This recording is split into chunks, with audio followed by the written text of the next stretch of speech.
I remember when I was the last one, alone in the darkness. My people, descendants of those who lost the war of faith. Infidels, heretics, damned. In their exile, they wandered the eclipsed world. It's always great how OBS just forgets things. Diminished. Fantastic, thank you. My coven, the last of the old faith, set out on a desperate journey to return to the place of our ancestors' failure. Arenthor. Watch the cutscene. To beg, to beseech aid, to seek mercy. We did not succeed. I watched as the last of my people collapsed, and summoned what remained of my will to persevere. In my darkest moment, at last, I was no longer alone. I heard whispers. The dead gods from the old tales were speaking to me. They were waiting for the last, the strongest, me. Wrath lifted me from my knees. Desire warmed my body, and madness opened my eyes. They led me through the darkness and guided me to Arenthor. The city was imposing and wondrous. I had never known such vibrancy, such illumination, such teeming life. An age had passed since my ancestors were banished from Arenthor, since the Whispers left. And yet, on my arrival, I sensed longing, misery, suffering. Where is gallant valor? Where is charitable purity? Where is insightful knowledge? They have forgotten you, and many others in Arenthor.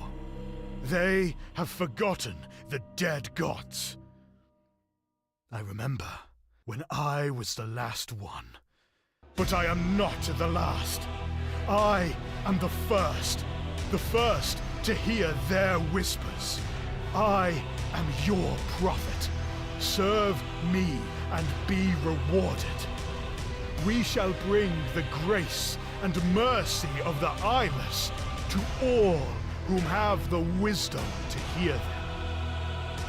And those who stand in our way shall fall.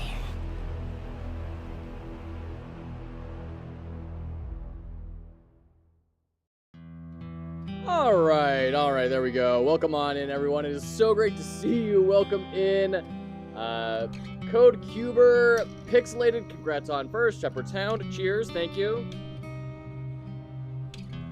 2D Fighter, Moon Commander, Nemphis, Virite, Lime Blossom, Zaft.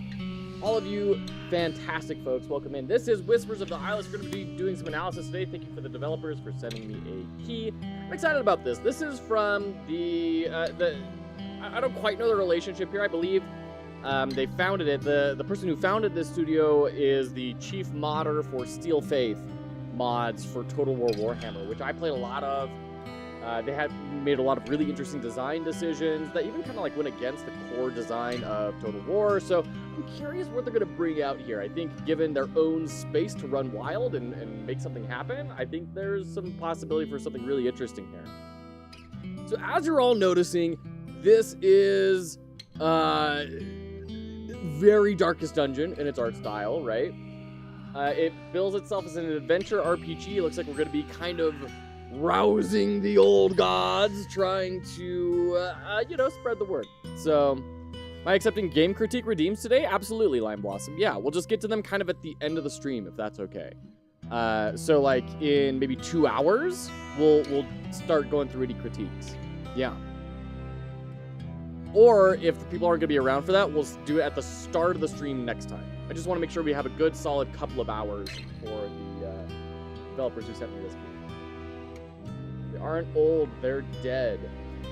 Well, I mean, they're talking to him, so they're not that dead, apparently. Unfortunately, this is all of the settings, which, you know, doesn't have any visual settings. So we're gonna kind of go through. I'm gonna try and keep up with things as best as I can, and we're gonna have some fun. So as always, starting off with a title screen critique, right? This color changing effect is kind of interesting. That's kind of their way of breathing life into it. But beyond that, we have our basic layout. We have the typographic logo in the upper left, the menu underneath, essentially. All this other stuff, this is set dressing. You don't need to have this. This is just how they're kind of framing in the options and drawing the eye towards a certain place. So we have demo, settings, and exit. I don't think you need demo. I think you can just say play. Like if you really need to clarify that it's a demo, you can have a little version number down here. You can add demo to the title. You can do all sorts of things. Demo for play doesn't make a whole lot of sense to me. It doesn't make that big of a difference.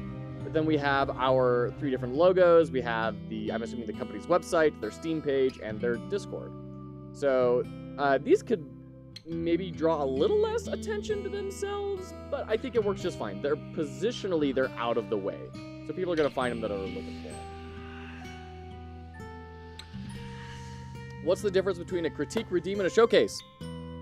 So a critique is, well, it's easier to just go with showcase first. Showcase, you submit the game, we play it, we have fun, we check it out, we talk very briefly about it and highlight relevant things, and that's it. Critique is, hey, I really would like people's thoughts on this specific thing, maybe on my input mapping or on how I'm communicating this mechanic or something. It's very granular and it's feedback focused. Showcase is just, I built a thing, come look at it, right? Does that make sense, Lime? Okay. Typography is fine. It's a little bit fuzzy. Something weird is happening with the rendering here. The signifier is okay on this. That red color is maybe a little bit dark, a little bit hard for accessibility, especially here with the settings with it kind of being on top of this darker parchment in the background, but overall it's fine. And since you only have 3 options, you know, we wouldn't really play around with spacing very much at all. We wouldn't do our chunking together of like new game, continue, settings, credits, you know, all that sort of stuff that we do. If these things are relevant to each other, these things are relevant to each other. With only 3 settings, or 3 options, this is just fine. Okay, let's go ahead and dive into the demo. So we got this kind of, it scales down and fades in, kind of interesting. And then we've got a new save for both of these. It's weird that there's only 2. And they feel just kind of disjointed. Like I would almost want, all right, we're diving into Figma. Let's take a look here. I go to the right Chrome page. There we go. And then we'll go back to OBS. We'll transfer over to this. Okay. That makes sense. Good. Okay.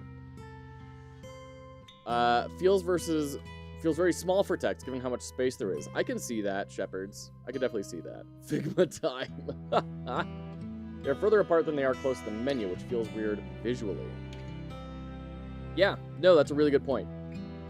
If we grab that, right, and then bring it over, you're dead right. It's a totally different spacing. You're 100% correct. So what's weird to me is they just kind of feel like they're floating there, right? And moving stuff over could help with that. Evening out that spacing, I think, would do some good work. Let me restart StreamerBot, because that is absolutely broken. Mothman, you got it. Do you want the mushroom hat or the pretty fairy hat? Feared this day would come. Both sides have different padding. Both sides have different padding. Do you mean left and right, up and down, both sides, or the 2 different things? They seem identical to me, but I'm probably misunderstanding what it is you're looking for. Mushroom, please. You got it.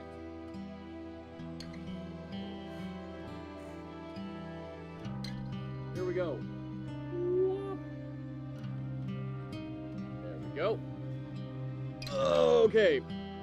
The whole screen, so from the main menu and the selection menu. Both sides have different padding. From the main menu and the selection. No, I don't want to be a cult leader. Well, that's okay. You can just hang out. Good to see you, Prodigal. We're shrooming today. You know it. So, okay. What I'm kind of looking for here is I want to experiment with what would it look like if we just combined these into one big version of this, right? So if it were kind of like this and stretched out, and then we made it the same color, oops, and then brought it into here.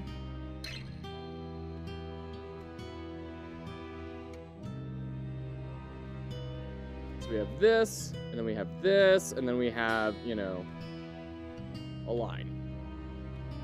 Oops. Right?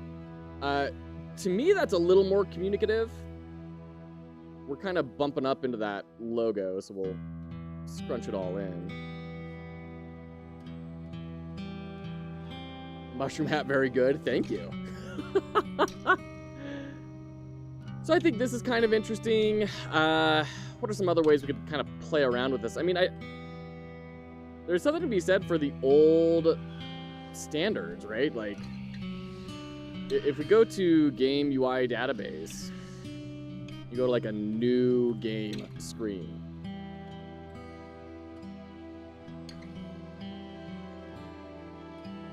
Makes sense, but 2 saves is still a weird choice. It is kind of an awkward number.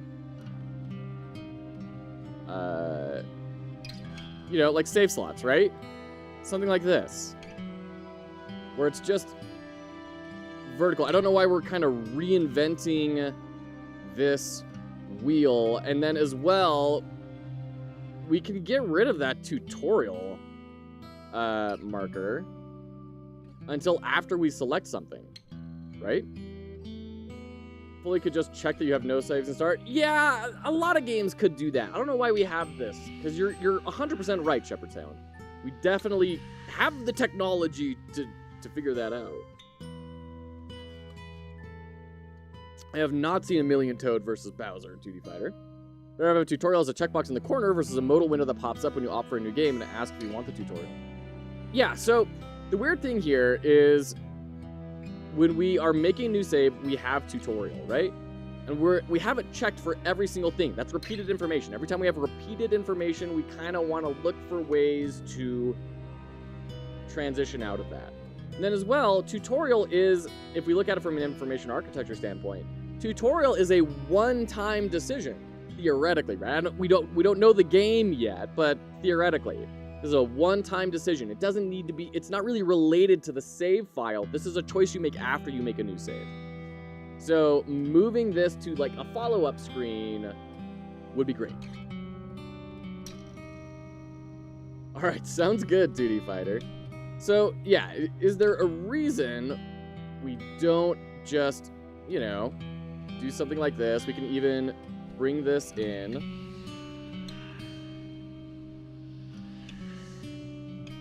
And heck, we can even still have it horizontally centered.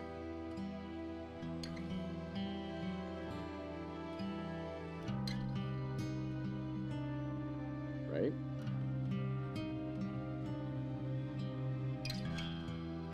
Oh, I see what we're doing here. Okay. Scrunch that in, and then all of you can just be that color, we'll say. Right? This all of a sudden has a much clearer sense of flow and a much more direct route for the player to take compared to this. This all feels very floaty, disconnected. Like we have 2 different close buttons. Like what happens if we click one of them? Deleting this save file? There's no save file there. Why are you popping up that window? Don't tell me I'm going to delete something if it's not actually true. Like, 100%. I would imagine this is going to be closed rather than... Anyway, all right. Just add tutorials in the options menu. So they actually do have that, Zap. They're right in there. I think my main issue with how the screen is overall set up from the jump, not any additions, is that basically any choices cover the character art. Yeah. Oh, that's another good point. It's another good point. And then we could also have a little bit more life in here. You could have his hair waving. You could have these little blood splashes kind of waving a little bit. The smoke waving around a little bit. That might be a little too much with the color change that's going on. It might also breathe a little bit of life into it. Something I want to explore. All right, let's dive into new save. I do like how we have the enlarge lerping there.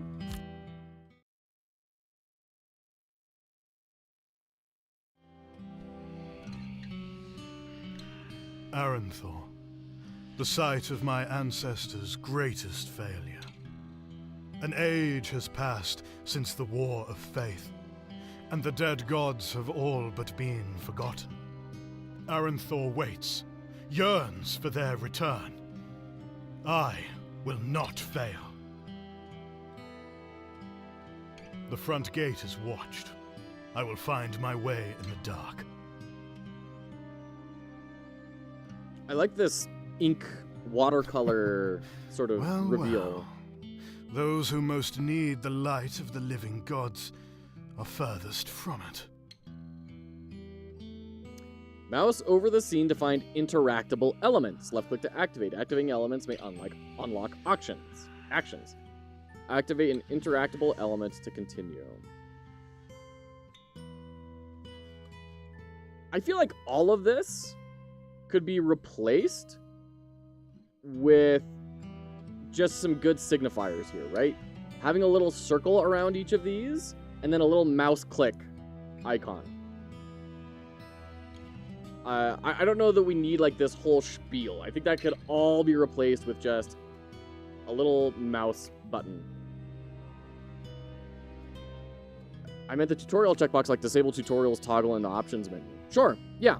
A tiny nitpick on an early access game, but the tone of music now is off from the intensity of the visuals. We better have something less repetitive now. Sure, I mean, yeah, like you said, it's not even early access, right? This is pre-early access. So I would hope as well for more music. And also, we've spent a long time listening to this music that the average player isn't going to hear as often, right? So I'm willing to suspend my own critique on that because we're not really the typical player experience right now. Let's go Wrath. Wrath's feral urges burn in my blood. Okay. Golden laurel skulls will advance the scene and are mutually exclusive. Yeah, there's ways we can communicate this without text, right? We wish to search the scene fully to make sure we found all available actions. Okay. Can I click on anything else? Like... Madness is cackling, echoes in my mind. Desire's longing swells in my heart. Okay. I must choose. I am the first prophet of the dead gods. I will guide their ascension. Okay. Cool. So I can't seem to click on anything else. We had the same problem with Tenebris, where it's like, are you going to give me clear, consistent visual signifiers of what I can and cannot click on? Or are we saying part of the game is clicking on everything and exploring that kind of like old 90s style adventure games? Making sure that we pick a path and we're communicating that clearly to the player. So far we have this kind of fuzziness around the things that can be clicked on. We'll see if that stays consistent. So we have found these three options. Should we go Wrath, Lust, or excuse me, not Lust, Desire.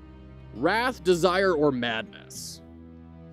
One of those click every pixel on the screen type of games. Possibly. We'll see that. Once again, it's going to totally depend on how clearly are they communicating the style of game that it is. All right, always choose Madness. The void can be a comfort. Behold, the lies of the living gods can be glimpsed within. Unique cutscene for this. But that's cool. Do not fear. Fate can be changed. Follow Yes, follow. The web awaits us. So we're all clawing out our eyes. Great. I have much work to do. This tunnel, it leads to the dungeons. Okay. My tale began. The gods offered their blessings, and I chose accordingly. Can I just... Do I have all these, or do I need to make a choice? Blessings will make you stronger and last for the entire tale. Choose your preferred blessing. Okay. So, once again, ideally you want to not let the player fail, right? So, if I can't actually select anything, at the very least, don't give me a highlight when I mouse over this button. And even better, like, fade it out, right? Disable it so that I know I have to do something first. You can even make these kind of subtly, scale up and down. You can have some particle effects coming off of them, something to draw the player in and say, hey, interact with these, right? So I got Pure Rage. Ooh, I do like the borders on this. I'm just noticing that. This noise sort of thing here. Very nice. Apply Bleed +2 on crit. Suffer damage equal to stack value before each action. Reduce stack value by 1 per action. Okay. Fairly standard. Damage +4 per active gift. I don't know what a gift is. Protection +2 per attack until hit received. So when we attack, we become tankier until something hits us. +4 after crit attack damage. Protection +4 after evasion. So when you crit, you get more damage. When you evade, you get more armor. Okay. Does not stack. Let's just go for more bleed. That sounds like a good idea. Well, but we're going madness, right? All right, we'll go crit and evasion. Interesting selection signifier. I can sign off on that. It's very in-world too. Blessings you gain are stored here. They're not active until you equip them. Right click to equip a blessing, or left click and drag the blessing to equip. So we're okay. I like that little shine. Nice. That's a good shine. I want it repeating on a slow cooldown, just in case, so you don't have to like keep on going. Wait, shoot, where was it? Was it this one? No, okay. But also we have the shapes that kind of indicate where it's supposed to go. I mean, pretty good overall. I like that a lot. Don't tempt me with buttons I can't click, game. Don't block my button privileges. Yeah. World looks naked without you in them. Yeah. All right. So sanity damage. Okay. And then we have our crit and evasion build. Okay, interesting. The prophet's primary attributes are shown here. Health and initial block keep the prophet alive. Sanity is used to activate gifts. Loot modifies the total resources you recover from a successful tale. So is like a tale a run in a roguelike? Is it a dungeon we go into? Is this a persistent campaign? I'm curious. Left click to check the cells on this level of the dungeon. Choose a cell to explore to continue. Blessing. Receive your choice of rare blessings. Convalesce and recover. Gather gold for the cult. I mean, let's get a blessing, right? That sounds good. Their eyes upon me always. Gifts have 25% chance to activate for double duration. I don't know if that's actually going to help me. Damage is increased by protection value. Oh, that could stack well with favored. Oh, but we're disabling evasion. Probably not. Sanity +10 per attack, health -2 per attack. Sure. It sounds like sanity is kind of like the spellcasting build, maybe. All right. Cool. So let's, before I move on, now that we actually can look at things, let's evaluate this screen, shall we? So, can I click on anything? Okay. Does seem like they are going to try and clearly communicate what you can click on. We have Crypt Key. The key grants access to the exit. It can be found randomly in any event. So we don't have it yet. Why is it there? Upper dungeons. Echoes of cries and violent sounds emanate from deeper in the dungeons. The dangers should be minimal on the highest levels of the dungeons. Is that like my torch level? These are status indicators that I'm not understanding what they're trying to do. Up here we have our attributes, right? We have health, sanity, and loot. Modifies all of the resources gathered during the tale. Interesting. So you can go like full rogue and get a whole bunch. I appreciate what they're doing here where this is cracked and this is full, right? So this is like the empty state and this is the full state. The problem is those cracks are so visually noisy. It renders all of these shapes kind of into noise. So it's hard to just at a glance understand, oh, that's health, that's sanity, that is loot, without the colors. Like if you took the color out of here, this would be so hard to like pick up at a glance. With the color, it works all right. I'm curious if we're going to run into issues later on where that becomes difficult to look. Camera's in the way. You're right. Let me move that. Flip. There we go. All right. You're totally right. Thank you. So a lot being thrown out visually right now? Yes, absolutely. We have all this stuff. I don't know what they are. Usable during rest, treasure, and start of encounter. What does that mean? +1 use per 20 madness ascension.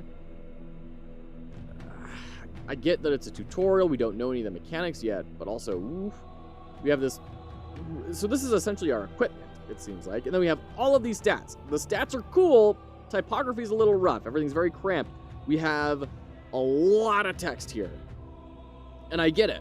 I totally understand that a lot of text can translate very difficult. It can be very difficult to bring in to an experience.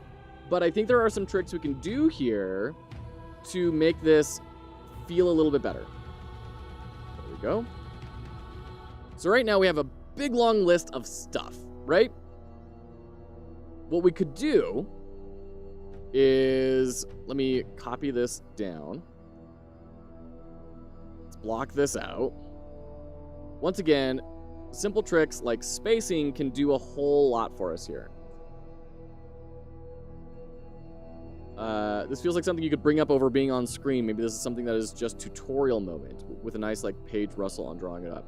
You could do that, right? You could have progressive disclosure, and that's why we need to keep playing the game to see what kind of a game it is. It could be you're going to be swapping out these gifts, and you really need to see that live update on the stats, and that's like a big part of the game. I don't know. Or maybe like I think what you might be saying as well is like bring it in at a specific moment in the tutorial. Could be. I am going to type a bunch of stuff out during these ads. And that's going to be what happens during the ad break. You're not going to be missing a whole lot. We're just going to throw it down. Making a copy of all of this text so we can kind of manipulate it and see how it goes. So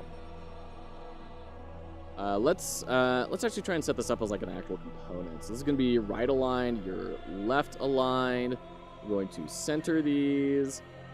This lines up with this box here. Once again, create visual lines with what your with your layout. So they've done good there. That's very good. Kind of scooch that over. There we go. Oh, is this set to 10? I think Figma did an update where it like reset everything. Okay. So we're gonna group these together. We're gonna do our auto layout, and then start copying things. Sanity damage. This is 8.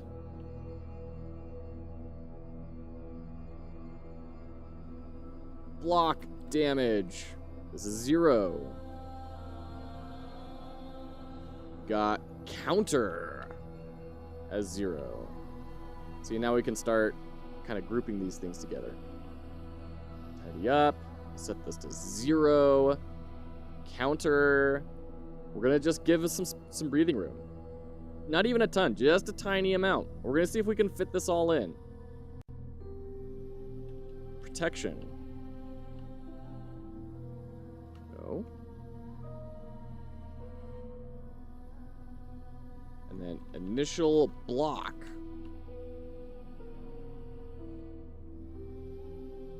Block replenishment. And we have critical chance, which is 10%. Let's bring this down. Oops. As if you're looking at your journal. Yeah, I guess this is why there was no text scaling options. In the settings? Yeah. So the really difficult thing is it's not just about, like, how do you fit this on the screen? It's also about how do you deal with, like, translation, right? If we had to change this into German, like, all of a sudden, holy crap, this is going to be a nightmare, right? And you can't play with things too much. I posted our UI rework on the Discord for Dice Folk, and they were like, yeah, I really like a lot of what you're doing here. The reason it kind of became the way that it did is because we had to fit it all in for translation to German. We had to fit it in for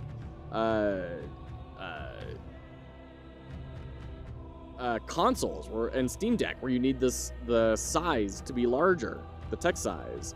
Like, there's a lot of considerations that go into this. So, as always, what we're doing here is just an academic exercise, and in no way is meant to be a this is better or worse. Just in a, if we had to do this again, how could we do it in a way that would be a little more clear for people? Okay, for our own games. Okay, so let's go ahead and start doing some of these things. We have evasion, which is a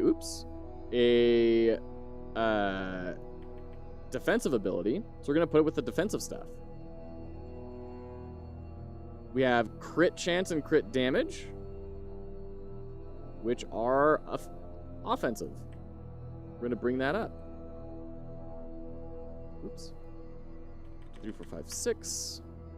And then we're going to grab all of these, group them together. That is our offensive block.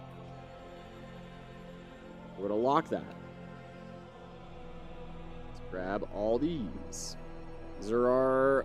oh. We have to do that, aren't we? This is our defensive block. And then we're going to slide it down. We're just going to give it, let's say, 8 pixels of space. And we have these, which are... we have sanity and special. Sanity probably fits in with defensive. On translation note, always make sure you either make a custom font or the font you use has support for all glyphs and accents. Yeah. Yeah, translation can be a beast. If you're not prepared for that, it's one of those things that can really trip you up. Then we have specials. I don't know what specials are, so I'm going to leave them in their own little space. And then we have lifesteal, which I think counts as offensive. Is it offensive or defensive? I'm going to say offensive. You could probably put it in either. That's where I'd probably want to, like, do card sorting with a bunch of users, right? And give them these options and say, hey, given all of these things, can you group them together for me how you think they should be grouped together? And then see if any consistent patterns show up. All right. So we've organized things by type and given them just a tiny amount of spacing. In my opinion, this thing, even with smaller text, is 30 times more legible. We can even increase this to like 16 because we've decreased our font size. And now we have even more clear those different groups. And we could add, if we wanted to, we could add little headers, right? And I get that space is a premium here. We've got so much to display. And this is also me just saying, hey, what if we explore things that require very small amounts of effort? If we wanted to go higher effort, we may be able to say, like, put everything under expandable tabs, right? So we do offensive, defensive,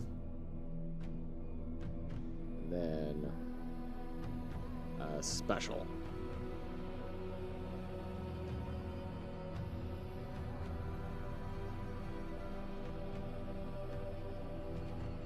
Tighten those up. Once again, set 16 pixels of spacing, right?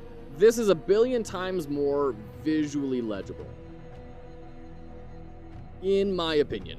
and without knowing any of the context of the rest of the game or and being free of any sort of constraints that the development team had to go through. But we can bring this in, right? We have these two different options. One thing I like about doing this and shrinking that text size is that it allows more of the focus to go up here, right? When you have the text being as large as it is kind of pulling a lot of attention down, whereas down below, we have a little bit more of a focus zone up here, and then this does become more referential. It's an important thing to keep track of. Where are our players' eyes going to go? What do we want them to be looking at the majority of the time? And then how do we correctly direct their attention there, right? And if this is what they need to be looking at the majority of the time, then we need to completely redo this layout, right? Okay, let's get the treasure. An enemy is attacking you. When options are grayed out and cannot be clicked, it means that there is an upgrade that must first be built in the sanctum. You can still hover over each option to learn what they do. Which ones are grayed out? Are all of them grayed out? And you're not going to tell me what I need to build in order to do this? Okay. Great. Combat is turn-based. The prophet's actions are played first, followed by the enemies. Once the turn begins, all actions will be played in sequence. Before each turn, there are several tactical decisions to consider. Select the actions for the prophet to perform. The first two actions, standard attack and meditation, are always available. Okay. This is our sanity, heal, and an attack. The third action is granted by the prophet's weapon, Bewitching Strike. So we can apply Mania, which... critical chance and evasion minus 10% per stack value. Okay. They get reduced per attack or attack received. Interesting. Select your actions to continue. So can I do, like, both of those? Okay. Select your passive for the turn. What? The first two passives, Eye of the Gods and Maneuver, are always available. The third is granted by the prophet's armor. Okay, let's boost our evasion. Your enemy also selects their actions before each turn. Oh! By default, you cannot see which actions they will select until the turn has started. Enemies do not select a passive. Each enemy has a unique passive, which has a 33% chance to activate each turn. That's a little awkward to try and explain, right? If you reveal an enemy's actions, you'll be warned if their passive will activate that turn. Okay. I'm guessing there's some ability where this will be shown, and then that will let me know. Gifts must be activated before a turn begins. For this tail, what's a tail? Once again, still we haven't explained what a tail is. Your gifts have been chosen for you. You can change your gifts once you repair the chambers in the sanctum. Okay. Your special technique will automatically activate when you use an attack action. Any action that deals damage while the special bar is full, which is this one. Which is weird, because it's the same color as loot. Your core blessing determines which special technique you use. For this tail, your core blessing has been chosen for you. You can equip a different core blessing in the prophet's chambers. Channel divinity charges are shown here. Channel divinity can be used before combat encounters, during loot events, and during rest events. Why, though? For what purpose? Left click or space to start turn. If you can toggle between normal and fast animations. Great. Hotkeys such as space are disabled during tutorial pop-ups. Okay. All right. Woo, that was a lot. I need to move myself, like down here. All right. That was a lot of stuff. This is a packed UI. I always struggle because any more than 3 lines and it becomes visually confusing to align left and right information in columns without a staggered color on the row. I definitely understand that, yeah. Like, I do think that there are ways to get around that, but yeah, I mean, that alternating color helps a lot. Especially when you have things that are so big of a gap, right? And that is one problem with this design, is the space here between, between, like, the closest text and the closest thing is that wide, right? But when the text is bigger, it's a whole heck of a lot smaller than that. Way smaller than that. So that is a weakness of that design. And you get a lot more traveling distance for the eye from left to right. If you were going to do this, you may want to look for an alternative way to display that, right? And this is an example of why design has a lot of like knock-on effects, and why principles and values are so important, because we might want to say, you know what, legibility of those stats is super important. We need people to be able to discern that at a really quick pace. That's going to lead to certain design decisions that will impact many things down the line. I feel like tail is just a word for tutorial, or even a normal game, both with the tail you tell. Sure, but like, I mean, I'm assuming it's a run, but it would be nice to have that explained. And then as well, what context does that have? Am I going to be going through multiple tails? Is this a roguelike? Is this going to be a tale that, like, a mission within a campaign?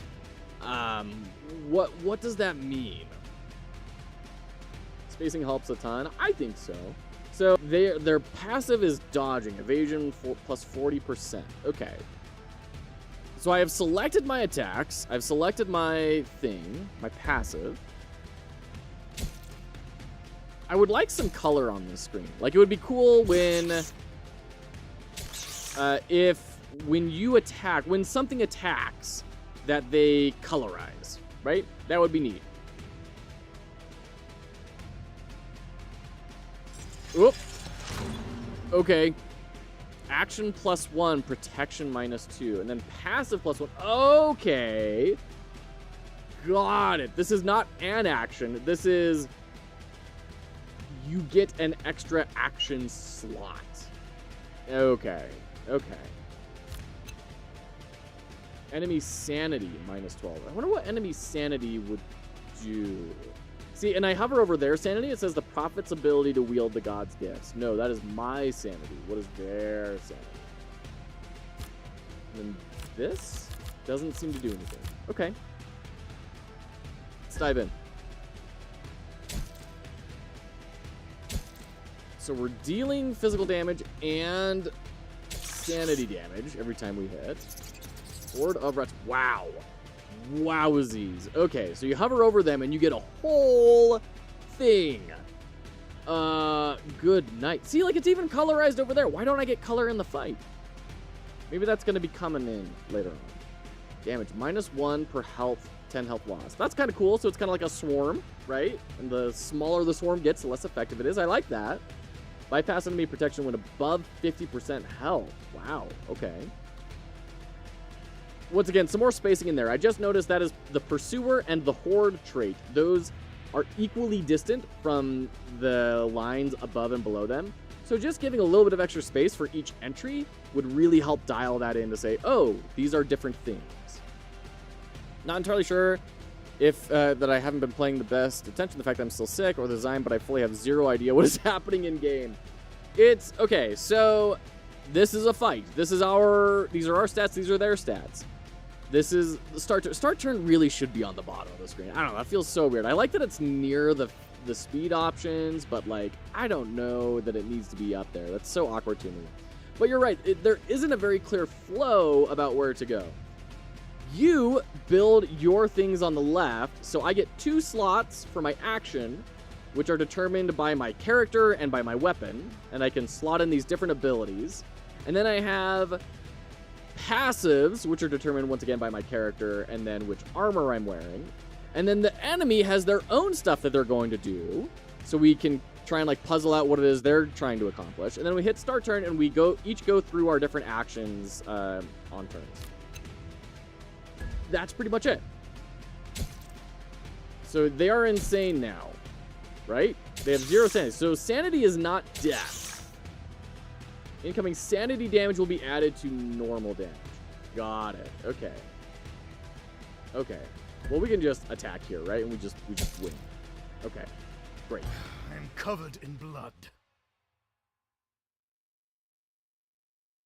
You are mad. We made that choice. In a dungeon for a reason unknown. Well, yeah, this is theoretically the, like, secret entrance into the city, right? It's like the sewers and tunnels with the dregs of society. So do I pick one of these or do I get both of them? Yeah. Okay. If you're going to do this, if you're going to have me pick something, make it very clear I need to pick something. This, oh man, this screen. Let's go into Figma. Figma. Okay. Come on, bring it in. There we go. So, my bugaboo is this guy right here. This whole big thing. I don't know why we're doing it in this order. I'm going to knock this all out. We're going to say gold. Like, I feel like a vertical orientation makes so much more sense here because, once again, it's going to provide that sense of flow and direction for someone. And it will allow us to build a little bit more into this. So we'll show you what we mean here. So gold. 5. We could even like shrink down gold a little bit. So we put the emphasis on 5, right? Gold, 5. And then we say, choose a gift.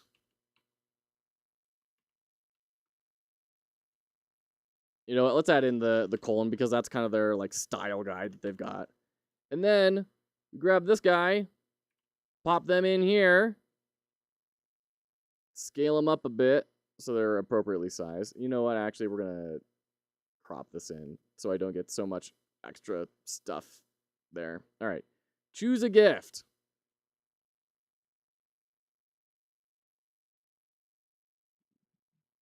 Bloop. Drag this over. There we go. Spacing's a little off on this, but that's not the point. And then we have our button.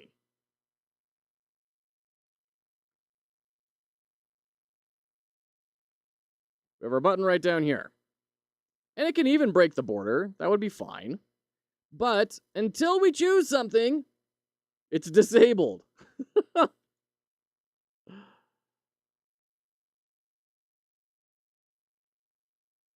Expand this out. I know this is looking goofy, but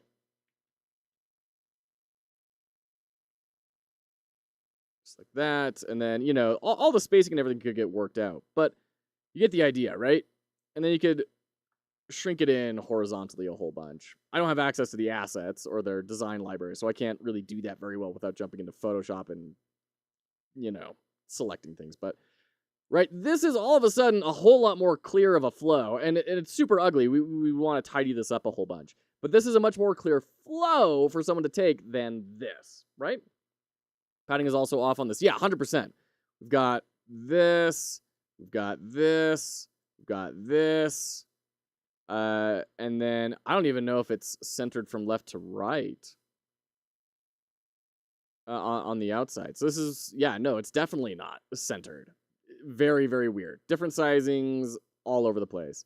And it's probably because you may get like 3 or 4 options for gifts here, but that doesn't like make it feel any better. This sort of a layout, all of a sudden, everything feels a lot more tight.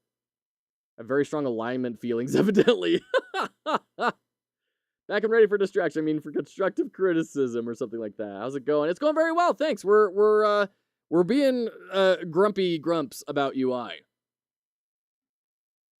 So, just give the player some flow. Don't let people take actions if they're not actually ready for it. Give them a sense of flow. Things will be a lot better. Let's go with madness. Sanity replenishment. I alleviated a greedy guardsman of their ill-gotten gains. Were the rats the ill-gotten gains? Okay. Great. Open cell. Moment of my zealotry echoed through the stone halls. Health plus 30, sanity plus 10, loot plus 10%, abandon the tale. I guess we'll rest up. This event is an exit. For the tutorial tale, there is only 1 level. Okay. Well, we just got our key, so that's now highlighted. So that white icon, until you know it's going to be replaced with full color, to me does not communicate an empty state. If it were a silhouette or a dotted line, all of a sudden we are getting some sort of indicator, or even like a lock, right? You could just swap it out from a lock to the key, or an opened lock icon, something to communicate, hey, this is an empty state, this is not something that you have yet, this is what you're looking for. When are you never? Yeah, I know, exactly, right? I will analyze your game after I spend 3 hours on your UI. You're not wrong. You're not wrong. All right. So we'll go ahead and fight the scavenger. Yeah, and it's colorized over here. I want the color. Give me the color when they do something. All right, feint. Critical chance plus 10%, evasion plus 10%, enemy crit chance minus 10%, enemy evasion minus 10%. So this guy is a hard counter for us.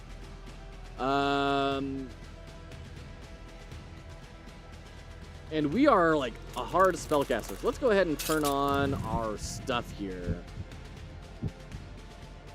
Special.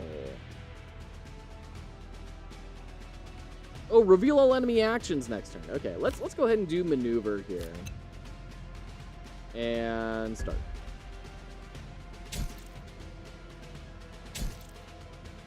Okay. Ooh, we did not get our evasion. Oh, at all. At all. So you have plus 4 sanity damage.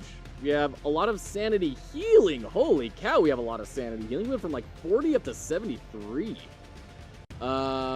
Let's just nuke. Oh, it's on cooldown? Oh, that is not an obvious signifier. We need... Oh, dear. Let's jump back into Figma. We need a way more obvious signifier that that is on cooldown. There is no reason for that to be as subtle as it is. So far as I can see, at least. I think color on the unit that is engaging or being hovered on would be great. Yeah, absolutely. We need to redo our UI. Oh, that's brutal, Shepherds. Characters in the battle screens, though, need something to pop them out, though. Either saturation or outline. Yes, I absolutely agree. Old man is strong. The silhouettes are decent. Yeah, I agree. I like the silhouettes, and I like the art overall. It's very cool. I just need more clear indicators. And this is why it is important to have a UX team. Because a lot of these sorts of decisions get handled by producers and artists in games. The games industry is very far behind in its UX. And this is exactly why it's important. Let's actually grab kind of this darker color and then... Okay. At a glance, I have much better ideas of what is on cooldown and what is not on cooldown, right? Compared to this. Very simple change. Just put a little mask over that icon when it's disabled. Like zoomed out really far even. It's easy to tell what is on cooldown over here compared to this one. Very Darkest Dungeon. Yes, the art style is very Darkest Dungeon. Which I think is fine. You know, that sort of heavy, inky, dark, fantasy, gothic storytelling. You know, they don't have a monopoly on that, but... and I think it does. I think it does a really good job. Frankly, I think it's really cool. Okay, we're knocking that sanity down hard. Okay, you are out of sanity now. Yes, we got evasion. Good. And that means we get plus 4 protection when that happens. Enemy passive will activate next turn. Okay. I don't think I really need to change anything, but we can definitely, do that, and that does straight up 12 damage to their health. I like that. Feels good. We can get an extra passive. And let's get our special up. I want to see what the special is actually going to do. Ooh. Well, that was a very Darkest Dungeon sort of effect there. What was my special? What did my special do? I don't even know. All right, whatever. Let's get another action and just nuke you. Yay! My tale continues. My tale continues. There we go. All right. Evasive, desire, common, evasion plus 20%. Madness, damage plus 4 per active gift. We're going to go with evasion, because that's going to actively feed into the other stuff. Exit the dungeons to travel to the Sanctum. In future tales to the dungeons, you can travel to the lower levels where you will encounter more difficult enemies and greater rewards. Okay? Victory screen, once again, we have a huge amount of space between things here. Just a lot of visual work to chunk things together would really elevate this UI very highly.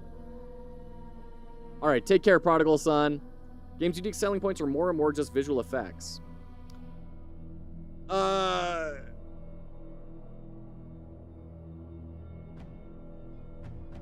I don't know that I'd agree with that.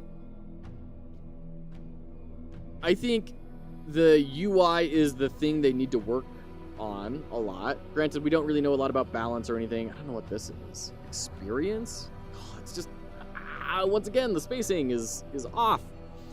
Equal spacing between here and here, right? There's just a lot going on that could be improved on. I like a lot of what they're doing, and I'm curious to see more of it. Because, once again, this is still the tutorial. We haven't really necessarily seen a lot of the differentiating things. I like the gift system. I think this is rad. I like the combat system. The mechanics are cool for that.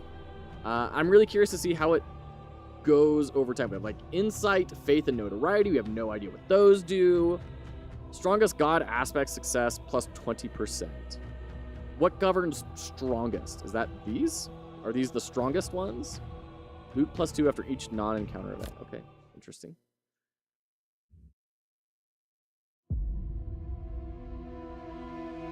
We were victims of our pride, and the whispers of the gods left us, the last prophet.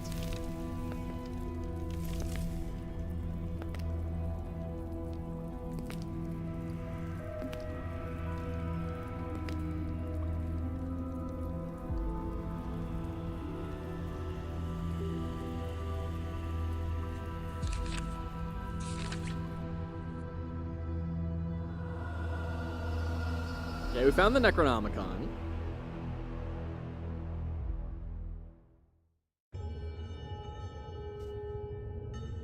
I'm unused to the security the sanctum affords. Okay, a day passed. The sanctum is the headquarters of your cult. Your cultists can be seen in the sanctum and will begin each day working in the room you have assigned them. If they are unassigned, they will congregate in the central chamber and generate whispers. Interesting. Sanctum is large. I would like to have some sort of indicator of will generate whispers, which do this for you, right? Which is a currency you can use to make your profit stronger or something, right? Like, you don't have to go into specifics. Just give me an idea of what whispers are. The sanctum is large. Move around with WAS. I see. Okay. Yes. The cult's resources are shown here. Hover over each of them to learn more. Okay. Writings are gathered here. Unread writings are shown with an exclamation mark. Sure. Oh, jeez. Over the mouse over this icon. I wasn't ready to move on yet. 3 key metrics of the cult's status are shown here. Faith. Rooms of the sanctum can be entered through this panel. Okay. Left click to enter. Rooms that are not repaired cannot be entered. You can access the black market from the vault to purchase resources or sell them for gold. The workshop will allow you to sell. So much of this is kind of going in one ear and out the other. We're getting way too much tutorial all at once. Workshop will allow you to spend supplies to repair the sanctum. Okay. Hover over icons in the repair screen to learn more. Repair the... Jeez. Gosh. Skill points. The prophet has earned can be spent here to increase his attributes. Every 5 skill points spent on a single attribute lets the prophet equip a permanent blessing. Okay. View and equip available items, gifts, core blessings. Okay. Explore your chambers or enter the vault to continue. I kind of just want to be done with the tutorial so I can actually explore things on my own. Renovations can unlock mechanics, add functionality, or allow more cultists to be assigned. Okay, the first vault renovation allows the cultists to be assigned to the vault. Augmentations for the vault. Every day ends with the prophet undertaking a tale. Open the tale screen to continue. Can I just look around the frickin' sanctum and grok what is happening? You're pushing me through way too much. I need time to experiment on my own in order to digest what is being told to me. Choose a district to travel. I don't want to select all time. I want to explore the sanctum. I want to figure out what the crap all these things do. Make note of the resources you can find, okay? Once the district is selected, it's time to depart. Okay, I do not want to do this right now. Thank you. Take me back. Whoa, that was a lot. Okay. Where are we at with ads? The ad break has ended. Okay, you all missed my tutorial rants. Good night. Okay, great.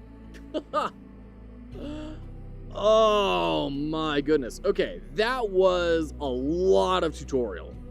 Over and over again. It kept saying, hey, do this thing. Go here next. And I kept thinking, I don't know what this means yet. Like, give me time to explore on my own. because you are constricting my view. You're restricting my input. I do not have the opportunity to learn about how to do this myself. Do we already have cult members? Yeah, we started with cult members because we went into like the sewer and found the dregs of humanity. That's when we picked madness, right? And everyone clawed out their eyes.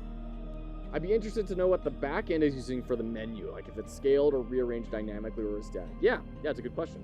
Same with engine, could possibly be a nightmare to port on top of translation considerations. Sure, yeah. That feels like a missed pacing opportunity. Yes, I hard agree with that. And man, okay, here's another thing. It is important to build your game so that it can be streamed. That is like especially if you're doing an indie game, the vast majority of your marketing is going to be coming through streamers. You need a safe space for your UI. I've had to move my camera like 10 different times because there's nowhere I can like live in this game. The UI is constantly changing where the focus is, up, down, left, right, center. I never know where I can put my darn camera. That's an important thing when we're designing UI. Build a safe zone for cameras so that people can live there. Okay. Generated by Awakened, used for sacrifices. I don't know what sacrifices are yet. Awakened, they do not understand the whispers, but they welcome them in their minds. Awakened generate whispers each day. Okay. Your loyal followers, assigned cultists, perform their tasks according to their designated room in the sanctum. So we have this, see, like, once again, like, now I have to just, like, be over here? I don't know. So we can assign things to the vault, which is going to generate supplies used to repair and renovate rooms and to support disciples. And we are also now getting some money. I don't know how often we're doing that, but there you go. That's an interesting dev consideration for the game style you make. Yes! Is it a streaming game? Even if it's not a streaming game, like, streamers are going to play it, and that is how you're going to get the word out, right? Streamers, YouTubers, whatever. It's the reality we live in. How many indie games have you heard people talking online and say, yeah, my game had a massive surge in popularity because some random streamer picked it up? And it could be like in a different country. Like, I've heard stories of people saying, all of a sudden I have like 30,000 sales in Korea and I have no idea why. And then they figure out, oh, just some streamer picked it up and their base picked it up, right? You're not going to be buying TV spots. You're probably not going to be doing social media advertising. You're not going to be like buying Instagram ads or anything. That's a whole skill set you need to develop. But the streamers are what are your built-in marketing arm. Patrick, good to see ya. Welcome in. Okay. And then we have relics, which are a rare resource, difficult to obtain. That's implied by rare resource. You don't need to say difficult to obtain. Used for powerful renovations and to unlock holy upgrades for the prophet and disciples. Okay. Many lives in Aranthor have been ended to protect these secrets, traded to reduce notoriety, used to create callings for disciples. Okay, I'm liking, like, the ideas here are so cool. I'm loving so many of the concepts. Like this screen, what the crap am I looking at here?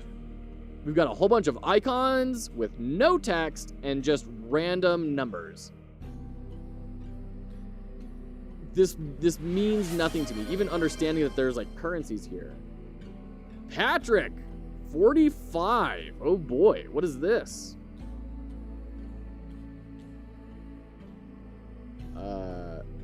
Hold on. 45. Oh, I saw Retro play this a while back. Yeah, like back in March. Yeah, we'll definitely get to this. Absolutely. So we're going to go for like another hour and a half on Whispers of the Eyeless, and then we'll jump into 45. Does that work for you, Patrick? We'll go ahead and add this in right now. This is a Wild West card drafting roguelike if the cards were actually bullets in a 6-shooter. It's really cool. Very, very cool. And it is free, which is bonkers. Super bonkers. Okay, there we go. That was my Steam saying it's ready to play. So this is a bunch of status stuff, but it's just this kind of vomit of stuff. Once again, spacing could help indicate things. Tell me, like, what does this number mean? Like, we have notoriety. Don't present me just a number. Give it to me on a scale so I can understand magnitude. There are so many things that could be done here to paint a picture to a player. This is where like dashboard UI design comes into play, right? If I can come in here and at a glance tell what is the next biggest thing I need to worry about, then that's a good dashboard. This doesn't tell me anything without really deeply understanding the systems. Oh boy. Oh my gosh. Okay, like there's a lot of really cool lore. Nothing. I'm a big fan of so much of this. And then we have this thing, God's Insight. Your successes spread the insight of the eyeless through Aranthor and deepen the dead god's understanding of the city and its people. 30%. 30% to what? I don't know. So much in here that is so cool and interesting, and I just want to like be invited more dutifully into this world. That is my big thing. I want to be a bigger part of this world. And how is that not copyrighted by by Darkest Dungeon? All right, we're gonna depart. The downtrodden souls here are abandoned, but not lost. Gods offered their blessings, and I chose accordingly. So we have initial block, block replenishment, crit damage, and crit chance. Definitely going crit chance, 100%. Tales in the city are different than in the dungeon. So there's like different types of missions. You can move through each region freely to collect the available resources. Move to the cultist events with left click to continue. Right click changes the route the prophet will take to distant event. Right click will? Okay. I encountered one who heard the whispers. Like that could have been broken out into two. Like that whole right click thing is like, show me to left click and then present a map situation where that right click matters and say, hey, right click to avoid the guards patrolling or something, right? I encountered one who heard the whispers and recruited them to our cause, the cultist. Beware of monitored grounds. These zones are watched and you may be attacked when moving through them. Combat in monitored grounds does not reward XP or blessings, so there is no reason to fight. Okay. This is the exit for the tale. You can return to the Sanctum or move on to the next region in Old Town. Later regions will have more difficult enemies, but greater rewards. Okay, so we can just go grab this fortune. We get 50 gold. I absconded with a hidden treasure. I remain curious of its intended purpose. All right, let's grab a blessing. Block plus 30. We're not really doing any block. Counter? I don't really know what counter is. When an attack is received, deal flat damage to the enemy. Gotcha. Okay, so that would remove our ability to block. Revive with 50 health if defeated. That also seems good. Let's go for countering. Like, getting evasion plus... okay, yeah, okay. So getting evasion plus counter seems really good. This is where I was talking about. Like, this is where you could set up the tutorial. Like, click on the cultist. Great. Now go to the blessing. Now, go over here. But look, if you go on this route, you'll fight a combat that does nothing for you. So right click to go the other route so you avoid that, right? Wild dog. Okay. Dang it, enemy evasion minus 10%. You suck. So I did see this autoplay button here. I'm curious what that's gonna do. Will it just repeat these commands until the end of the fight?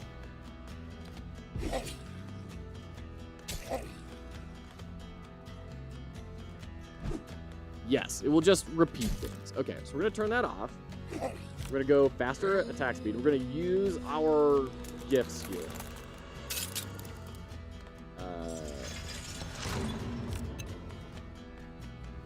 Yeah, we'll just load up.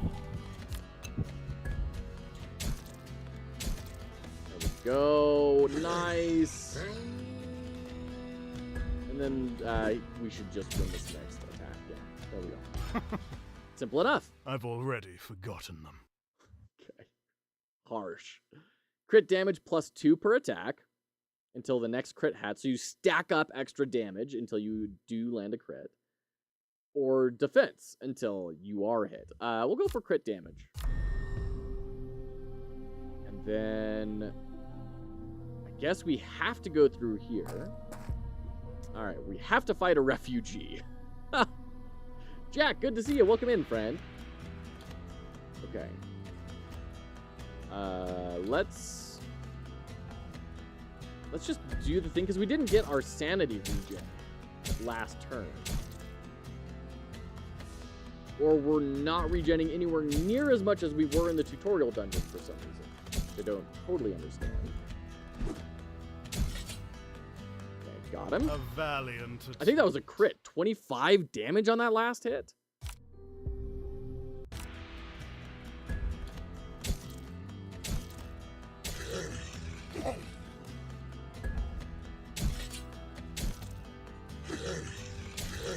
Okay, there's the 2 damage there from the counter.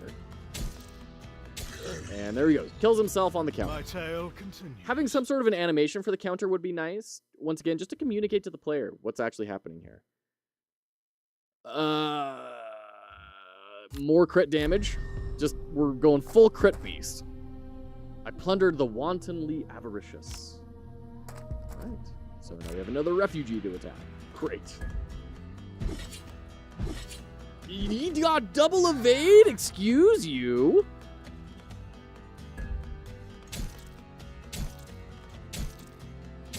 What the crap? This dude's a beast. Holy cow.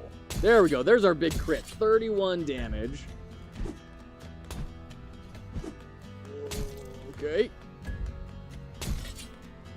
There we go. Got him.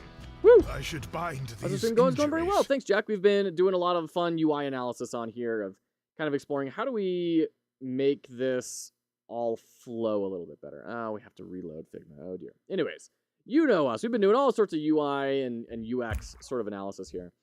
How are you doing, Jack? How's life going for you? Let's go with loot. Let's definitely return to the Sanctum. I do not feel comfortable going into that next level. We've got a Fetish of Thorns. Starts combat with special bar filled, sanity +2. Okay, that sounds crazy good. These cultists test my patience. There are 3 more areas to repair in the Sanctum. Okay. Repair all of them to restore full functionality. Game looks phenomenal, but clustered. Yes, we need a lot of work on communicating information to the player in a digestible manner.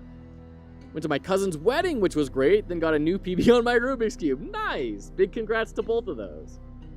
Successful tales, callings, and writings will generate insight. Once the insight bar is full, a revelation will be available. Completing the revelation will conclude the demo. Okay. The reluctant refugees. The prophet, the remains of the forsaken rabble you encountered on your journey to the Sanctum have graced us with their presence, seeking asylum. Do they actually seek divine truth? Or have the living gods simply broken them? Does your invitation still stand? So we can get more cultists or up our madness and relics. More cultists seems good.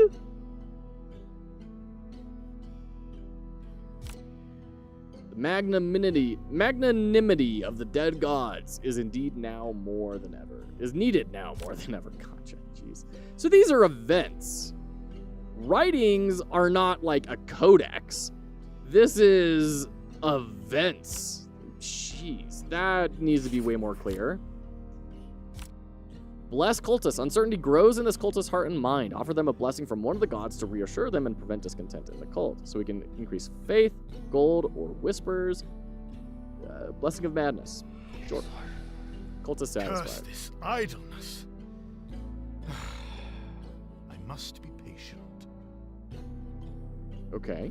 I don't know what faith does for us. We've got all this stuff.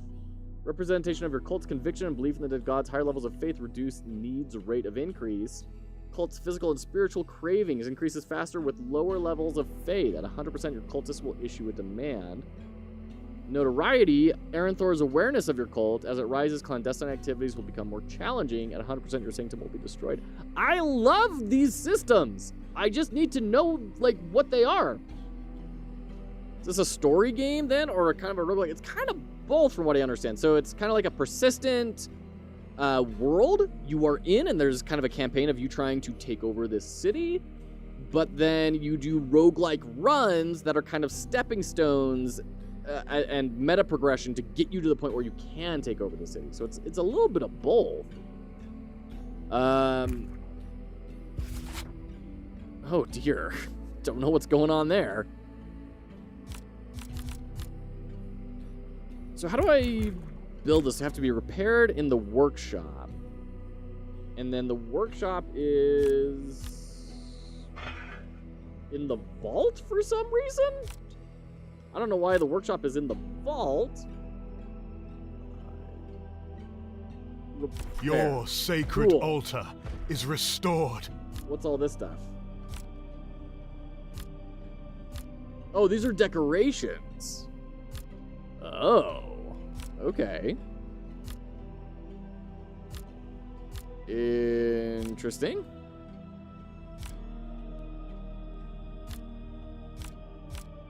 Okay, we're gonna go like full Zeech, right? That sounds reasonable to me.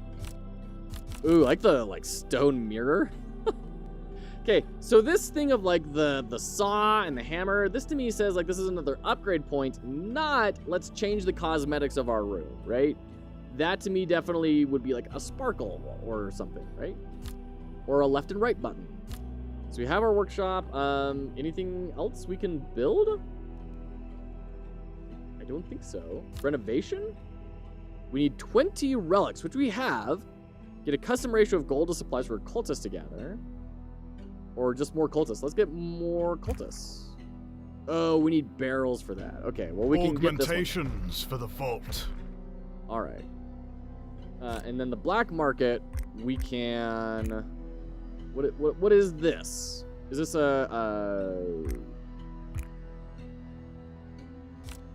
what did we just get? Set a custom ratio of gold to supplies for your cultists to gather. Given that I'm in the black market and we have a scale with money on one side and goods on another, I think it's very reasonable to assume this is a transaction and not, in fact, a setting of what do I want you to pick up when you're out scavenging. Very different understanding there, right? Oy, okay. And then we have, like, this whole screen, I do not know what I'm trying to accomplish here. So I can... Am I buying this? Manipulations reduce buying prices and increase selling prices. Our most valuable possessions. Under the gods' protection. Okay. I don't know what this icon is. Is this the same icon as this one? Is this notoriety? So like if we buy a whole bunch of them, are we gonna start accruing notoriety? Which is cool. I like that. Once again, the systems in this are awesome, which is exactly what I would expect from the Steel Faith Online developer.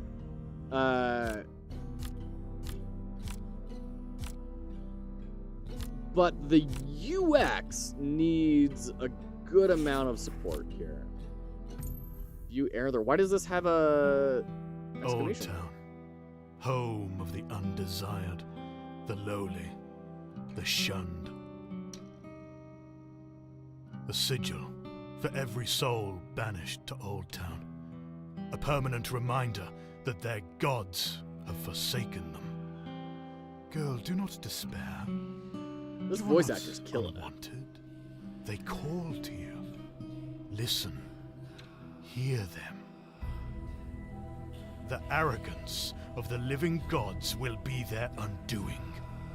I will awaken Old Town and bring salvation to all those abandoned within.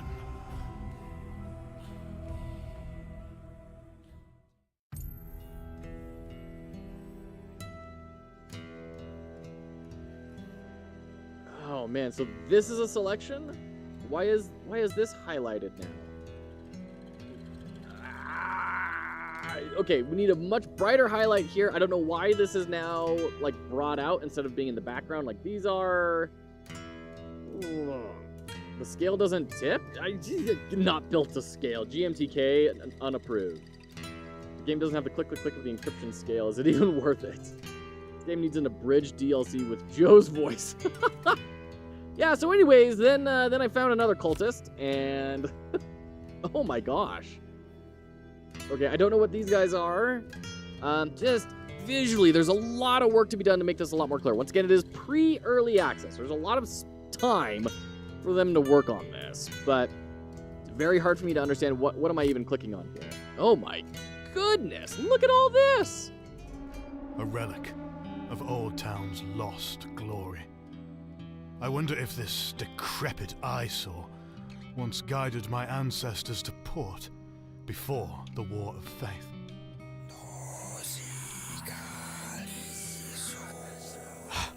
Its time has come. The whispers grow louder with anticipation.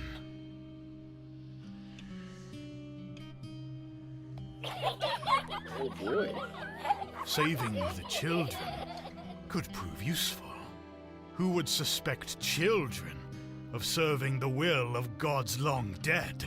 The collapse will certainly kill these urchins, and Old Town will no doubt mourn their tragic demise. Despair is madness's most twisted saving the children. Saving the children. Okay, so we have two options here. Certainly I don't really know what urchins, this clicking and Old on Town will no things is doubt really mourn giving to their the player, tragic right? demise. Despair is I feel like we could just most have this presented to us. You know, I don't understand why we need to have the clicking to discover them. This Wayne June at home is not doing it any favors. I don't know. I really like the voice actor. Art was so cool. Anyway, the color made me a bit sad. Save the little ones. Children, come here. Quickly now. Well done. You see? Obey me, and you will be safe. The web does not usually favor little ones like you. Rejoice. The whispers were your salvation. Open your minds. Listen, and you will be loved. Yes, that's it, children. The web welcomes you. Okay. New follower, Reckoning. I don't know what that means. Okay, I'm clicking on a whole bunch of stuff. Nothing's happening. Let's go to the pause. Is this going to be a combat? Oh, awakened +1. Are you a cultist now? Guess we'll go to the next place. Click on anything here. Maybe not. Over here. Aha! Another cultist. Yeah, this feels strange to me. I don't know why this part of the game exists. Like, it's kind of neat. It kind of builds things out. I'm curious how it's going to go further on in the game, right? And that's where I'm at right now. I want to see how all these systems intersect with each other. So we have the altar now. There are icons I can click on. Problem is the tone is too similar to Darkest Dungeon and Wayne June, and the writing is not as punchy, and the voice is like 70% as good, which is still great, but it's hard to not compare. I mean, I can understand that. I may not necessarily agree, but I totally see what you're saying. All right, madness. What? Oh, visual clarity, guys. Visual clarity. What am I looking at here? I just clicked on madness, and now I see all three gods. What am I doing here? Divine Craft of Madness. Let me bring myself back up once again. Safe zones for the camera, everyone. You're looking at madness. Obviously, well, yeah, geez, apparently. A Divine Craft is granted with every 20 Ascension gained. What's an Ascension? There's so many resources. Divine Crafts can be used to construct god renovations in the Sanctum. Oh, we have 20 in here. Madness Ascension. God with the highest ascension, Ascendant God, unlocks specific gifts, blessings, events, UI elements, and reckonings. So Madness, Aspect Success, 8%. All Disciple Wisdom, 2. Channel Divinity uses, 1. We still haven't figured out what Channel Divinity is.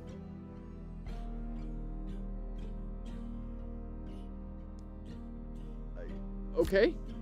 Cool. Great. And then we don't have these things. I have no clue what that screen was. Oh, hi. Who stole my robes? We have our chambers. Okay, here we go. Let me just go somewhere over, I don't know, over here, I guess. I feel like UI elements shouldn't be an unlockable. That's a really weird way to describe it, right? Because UI elements can definitely be unlocks, but you don't want to describe it as UI unlocking, right? That's kind of weird. It should be like your perception of the world shifts, or like, you know, some way to describe it more in-world. So we have followers. Oh, we have our children, little sparrows. Adults don't know that we understand. +2 secrets after every event.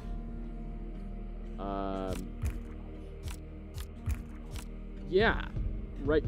I don't know how to like select you because I'm seeing these 3 slots down here. I'm assuming I have to select them, but maybe not. I don't know. Okay. Level 4, so we can go up in strength, cunning, or wisdom. We're definitely going in wisdom, right? Every 5 points of wisdom, you can select 1 permanent blessing of madness. What does wisdom give me?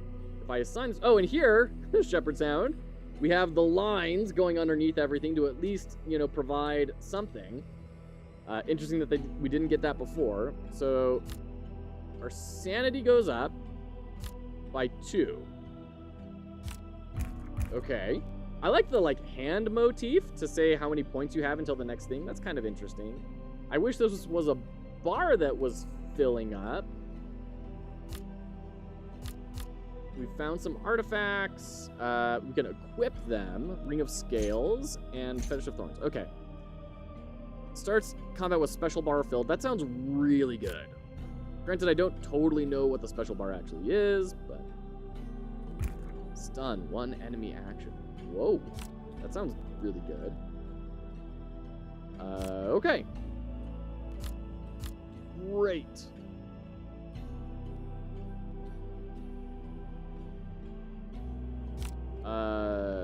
Bless. Unlocks permanent rare blessings of madness. Arcana for my chambers. Sure. Did I just get that for free? Unlocks aspect of the gods. Before each combat event, the prophet may attempt to embody an aspect of one of the gods to gain combat bonuses. Okay. A private space for prayer. Master unlocks in most Metroid games. Yeah, exactly. It feels like you're unlocking the ability to change audio levels, not progressing in the game. Yeah, I can see that. Snapthorn, good to see ya. How you doing? I feel like they're incredible artists and devs. Communication wasn't a very productive trade of restrictions back and forth relationship from looking at these images. Really what I'm seeing from this is they didn't have a strong UX team. I'm so sorry if you have UX designers on there. I'm sure there's a ton of constraints that have led to these designs, and I'm hoping with more player feedback that will become more obvious. Oh, these are small changes we can make to get a lot of impact out of it, because that's what we want to get, right? Uploaded a long form video. Nice, very cool. Yeah, we're taking a look at this Whispers of the Eyeless. It's really cool. It's really cool. I really like a lot of the systems. We're just talking about how those systems are not necessarily being communicated as well as they should be. And we're in ads. Oh dear. How are we doing in ads? We got another minute. Okay, I'm gonna be right back. And I'm gonna take a quick break. And we'll be back right after this.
All right, welcome back. Yeah, so Snapthorn, we've been talking about how to kind of communicate all of these cool systems more clearly to the player, because there's so many cool ideas, so many cool systems all working together. Our They're sanctum, just not, anointed by the gods. they're not unifying together in a way that is, like, glancing at this screen, what the crap are we looking at? I have no clue. I mean, I'm guessing this is a paper doll of our equipment, but then, like, we have a bunch of different attack types, a bunch of different weapon types, or armor types, weapon and armor types, and then we have our 3 gods with a bunch of random icons. I hover over something, it doesn't tell me anything. So, like, what am I looking at here?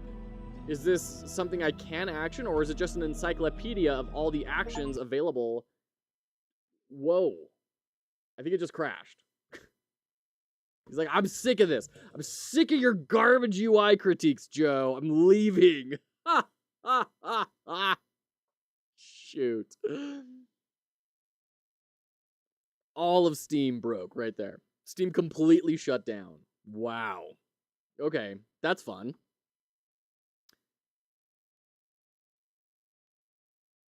So yeah, we've been exploring a lot of that.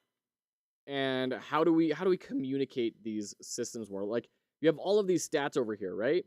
When there is a pretty easy way to make it more legible, and that is just simply adding some spacing between things. And even if we have to reduce the text size, all of a sudden it is a lot more clear what each group is, right? Did it make the Steam achievement sound when it crashed? I vaguely remember that. I don't know. But I didn't really do anything that would indicate that. Hold on, give me one quick second.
Okay, I'm back.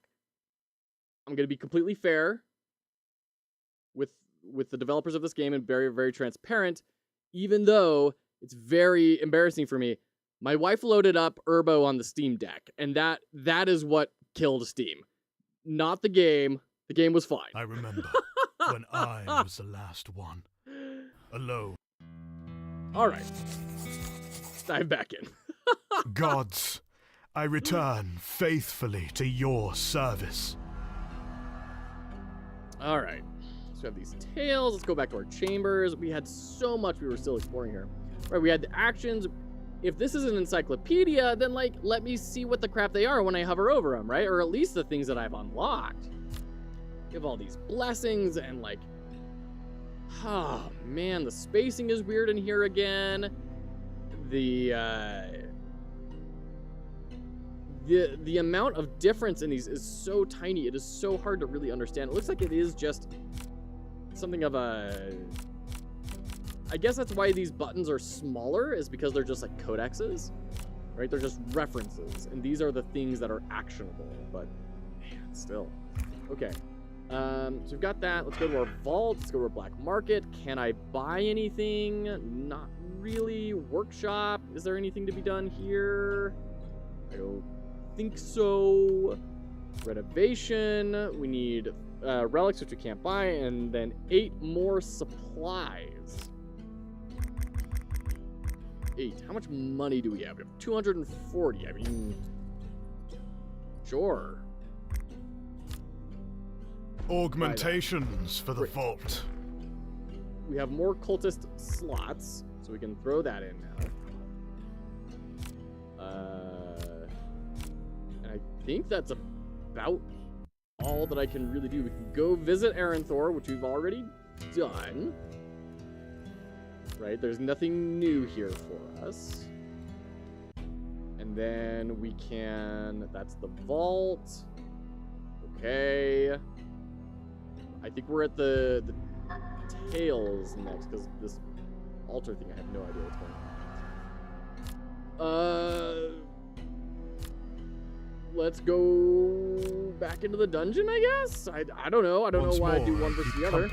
With vermin, arachnids, and death. So that was the Steam noise. Did you set up Steam Families? Probably would solve these issues. No, I have no idea what Steam Families is. To answer the question when you asked me when I joined, I'm doing good. I made a long form, so it's cool. How have you been? Sorry if you already read this. The ads took off connection. No worries, Snapthorn. Yeah, no, things are going well. I'm glad to hear that you got some video content out. That's exciting. And yeah, we're having a good time talking about these systems and like these really cool systems that just need more love and support. Usability wise, communicating things to the player. Okay. Steam Families, collection of new and existing family-related features. When you join a family, you automatically gain access to the shareable games that your family members own. She just uses my account, though, is the thing. Like, the problem is the whole... You can only have one game running. So I taught her how to put it in offline mode. Steam Families is how I share games with my wife without losing a sprite. You could have separate accounts, but share games. Get her an account. She might have an account. But then she'd have to, like, log out of the Steam Deck, log me out to log herself in. And that seems just as frustrating as just going into offline mode to begin with. Alright, so, choose a blessing. Corrode? Reduce damage by stack value. Oh, interesting. It's a damage debuff for them. Okay. I guess we'll go with counter. That sounds good. So this is... Get a second Steam Deck? Yeah, for real. This is the cool thing about this. Like, this is the roguelite side, right? We have a totally different set of blessings. I think this is rad. The lack of cards. Sanity plus 10 per attack, health minus 2 per attack. Okay, let's go for that. Spoils for the cult, and then 2 resting options. So let's go ahead and go to the Horde of Rats.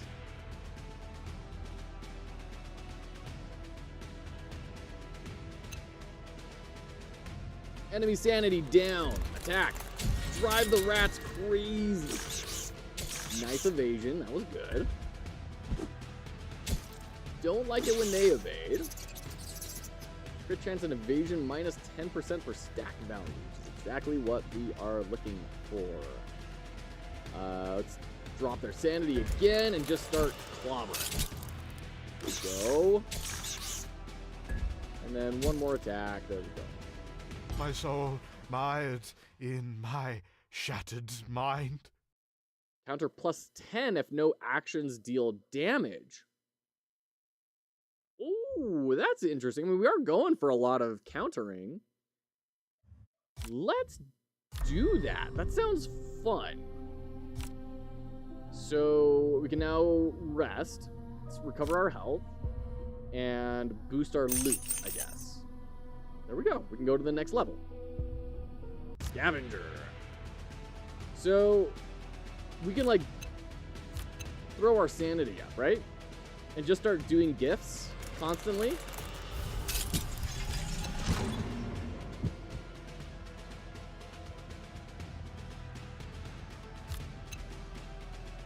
Yeah. And we're all the way back up to full-on sanity. I don't know that this is a good idea, but I think it's a fun idea. Our counter's at 14 right now.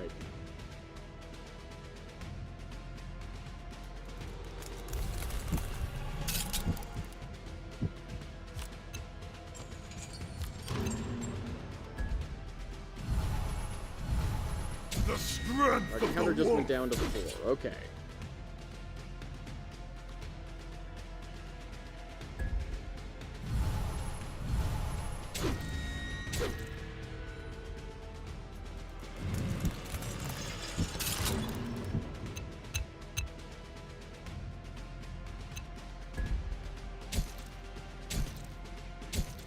Oh, not quite enough. Not quite enough.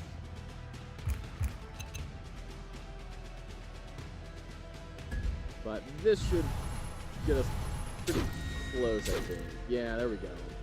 We got a lot of damage. That was a rough fight. I guess we'll take Blood Scent. And then, yeah, let's just return, because that dude nearly murdered us all by himself. These cultists test my patience. That definitely did not seem very strong, the counter build. Less cultists. Uncertainty grows in this cultist's heart and mind. So we have plenty of faith.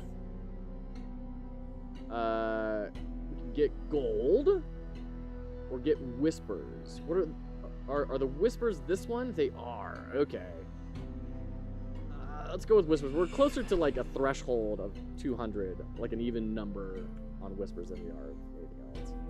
Writings. Ooh, we got a bunch of them. So it begins. Gods have spoken, a reckoning is near. I must interpret their instructions in the Whispering Tome. The book, open the Whispering Tome and see where the gods direct you. Okay. The Reluctant Refugees. We can invite more cultists in. Frankly, we've got... I guess we'll just get more, sure. And then followed. Prophet. Unfortunate news from one of the disciples. They report that they have been followed to the sanctum by an unknown agent. Do we kill the tail? So plus 100 whispers. Bribe them. That will lower our notoriety, of which we have none. Or shatter their mind. Madness plus 5. What is madness?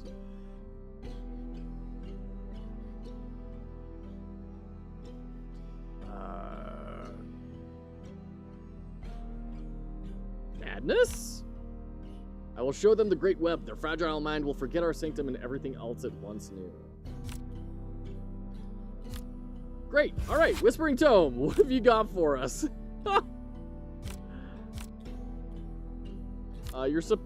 Oh, this is where it wants us to go next. Okay, so now we go to Aranthorn, back to the docks? Yeah, okay, so we get some awakens. A relic of Old Town's lost glory. I wonder if this decrepit eyesore once guided my ancestors looked at to this. port. This is an old event. Save the collapse will certainly kill these save the little children. ones. I mean, we come already here. saved the little ones. Quickly now. Children squared. Well done. You see? New follower. Reckoning. Okay. Oh. Alright. So we have 16 awakened now. What about our followers here? Like, so we do have 2 little sparrows. So we get +2 secrets after every event. We can level up. It is good to be away from the demands of my followers. Oh, we can slot something in here now. Reduce enemy passive activation chance by 25%, so they go down to 5% chance of activating? I guess 7%. Steal up to 10 enemy block each time an enemy receives it. That sounds cool. Steal enemy evasion and enemy crit chance for the first 3 turns. That sounds fun. Alright, let's do that. And then, yeah, we have the followers here. I don't know, like, I right-click on them, I click and drag, I don't know. If there's a secret to this, I don't know what it is. Oh, we can get forbidden bookshelves, which means we can actually my chambers. Try to use our aspects now. Okay. Swap hats, prodigal, you got it. Oh. Here we go. There we go. Also, check out that hat hair. That's some good hat hair. You've lost your power. go. Get that. And then add a hat. All right.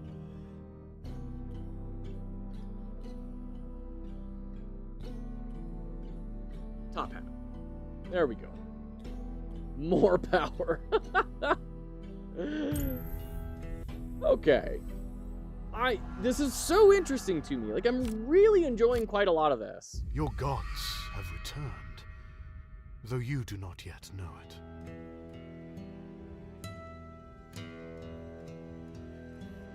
Let's go with the crit. We're gonna try and go crit build. Will cause the cult to gain notoriety. Interesting. Okay. The blessing is over there. I mean, I guess we might as well go for the blessing. There's no other way to get to that route, so. Mirror, mirror. Negate every second enemy special activation. That sounds cool. All status effects -2 per turn. Okay. Block +10 per evasion. Let's nuke their specials. I don't totally understand the specials quite yet, but we got a new cultist. Great. And then we can do combat here. We'll just start sweeping around. We'll do Aspect of Madness. Gift cost -4 and extra sanity replenishment. Failure reverses the first effect, so gift cost will be +4 if we fail. Threads of fate Aspect succeed. converge at my command. A little bit more effect, feedback there, right? Would be very nice. Okay, so definitely get rid of these because we don't have our counter-based build anymore. Let's nuke your brain. And go. Oh, that was our special. So we just... I wish I knew what the... Oh, Killer Instinct, guaranteed critical attack. That... I need to know Killer Instinct more than I need to know special techniques only activate on attack actions, right? Killer Instinct needs to be way more visually present. And also, I feel like there's got to be a way to swap that out, right? Oh, that's the block. Yeah, ooh, that was a lot of block. Jeez. Lower your sanity. Ouchie, ouchie. Get wrecked. But our lesson had just begun. Deeply unsettling. Sanity damage up. I know we're going for a crit build, but I like sanity damage going up. It's just going to be a little bit more consistent. And we don't have a lot to really affect things very much. I was observed in compromising. So that's just straight up bad. We just don't want to do that one. Okay. Got it. Wild dog.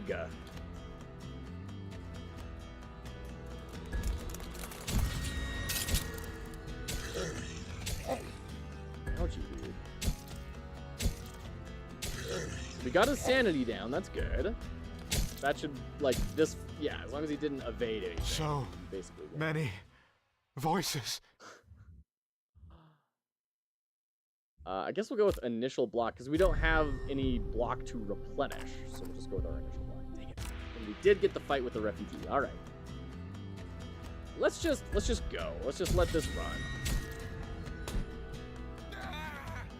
I don't know if there's a whole lot I want to micromanage in this fight. That 50 extra block to start off with is really great, though. Oh, 2 health. Come on. Boo. No. All right. Smugglers. Do you want to trade with item, barter for a locked box, or sleight of hand? So we lose 1 protection, but we get a lot more loot. 50% chance for loot, plus 25 or minus 25.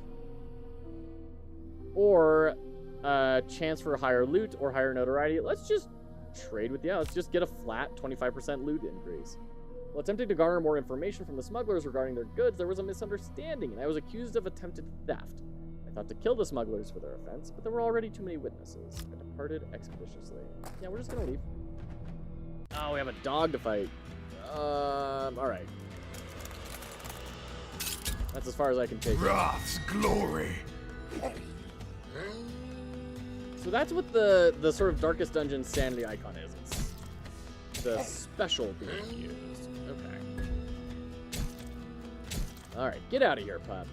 I am nearly dead. I need to go rest. See me through. Lifesteal +2. That's cool. Yeah, that sounds good. But, I mean, we're definitely returning to the Sanctum. We can't get out of anything here. This victory screen as well, it's so hard for me to contextualize what all this is, once again. So we got some 18 gold. We got 10 awakened. Okay. We got insight, faith, and notoriety. I don't know what insight does. And then we have armor. Hey, we have some armor. Unlocks turtle stance, which is increasing our block and special. Okay. Cool. Finally have some armor. Great. I often long my life for Ayur. And yet...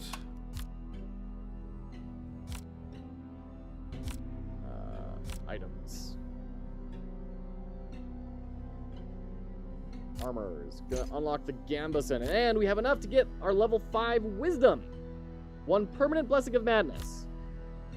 Which is... oh, we can just choose something to start a run with. Okay. Got it. Okay, so for sure we're going for sanity replenishment. That sounds like baseline for spooky sanity guy.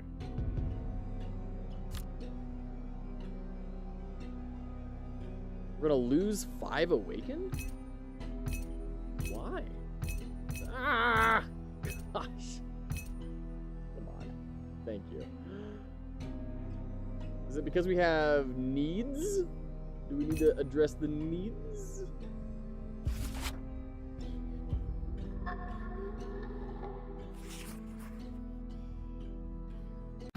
Let's see. We have currencies. We can do some renovations, right? Choice of 6 common blessings, or we go to the workshop, or maybe not that, the other renovations. Renovating the vault, I guess. No, neither of those. Okay. There's the workshop, which doesn't do anything for us. Can the altar do anything for us at this point? No, we have 25 ascension. I don't know how we're gaining those ascensions. Our sanctum, anointed by the gods. Choice of 6 common blessings. Oh, is this when we start a tale? We get a choice of 6 common blessings instead of like the 2 that we were having before? Okay. Okay. This stuff is kind of starting to fall in line here. I think we need to boost our faith up a little. And there's probably nothing in Aranthor, right? Oh, there is! We can get more awakened. Alright, that was a cool 3 awakened. Let's go to a tail. And Taro Tassadar. I hear that. I'm gone. So do we want a dungeon or do we want a city? The dungeon seems to be a little more profitable. It's going to give us relics instead of awakened, which the old town gives us. Okay, and now we're kind of unlocking the events that are happening to know from. Okay. Sure, let's go to the dungeon. How far the living gods have fallen.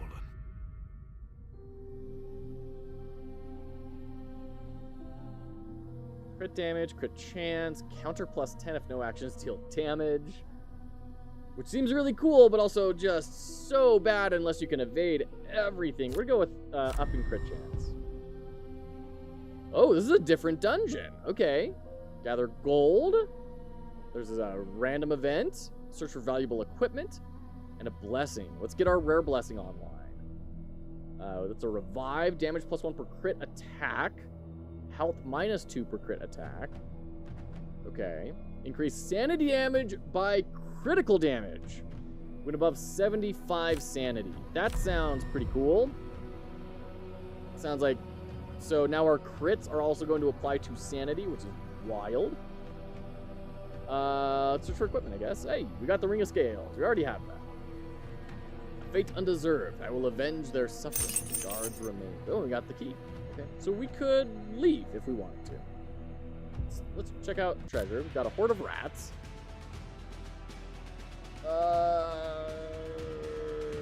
Block +6, special +1.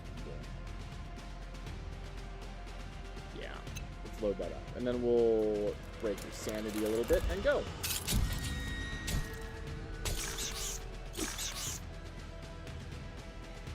Sanity damage by critical damage, which is 5. So now we're doing 9. Oh, so that's not on crit increase by crit. That's just saying your critical damage also applies every time to your sanity damage. What? That's bonkers. That is so good. Holy crap. All right. Whispers guided me to gold, expertly hidden behind a loose stone. Let's check out the random. How expansive is this place? In my haste, I failed to spot the irregularities in the stonework until it was too late. The fault stones gave out beneath my feet, and I fell into a spiked pit. Foolish error. Pray to the gods. Dark powers coursed through me, and my cognition faltered, and I found myself back in the corridor, free from the trap's clutches. -10 sanity. That's fine. Sure. Threads of Aspect succeeded. converge Good. at my right. command. Let's go. We're just gonna do. Actually, no, we're not gonna do autoplay. We're gonna do drain your sanity. There we go. That's fun. Now that did take us down below 75, which is fun. There we go.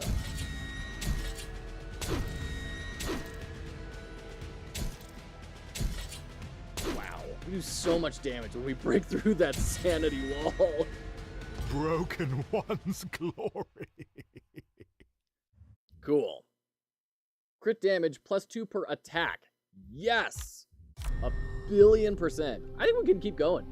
We're doing pretty good on health and everything. And I believe we are in ads, so we're going to take a quick break before moving on to the next level of the dungeon, which looks all sorts of spooky wooky. We'll be right back.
Alright, welcome back. Welcome back. So what do we got all here? Random events, armory, treasure. That's a 50% chance for combat. I do like that we're not like having to click on everything. I like that they are signifying what things are, but this needs to be more consistent, right? If we're using this iconography for an event, also this armory thing is so small and condensed, all these tiny little details are getting completely lost when it gets scrunched down like this.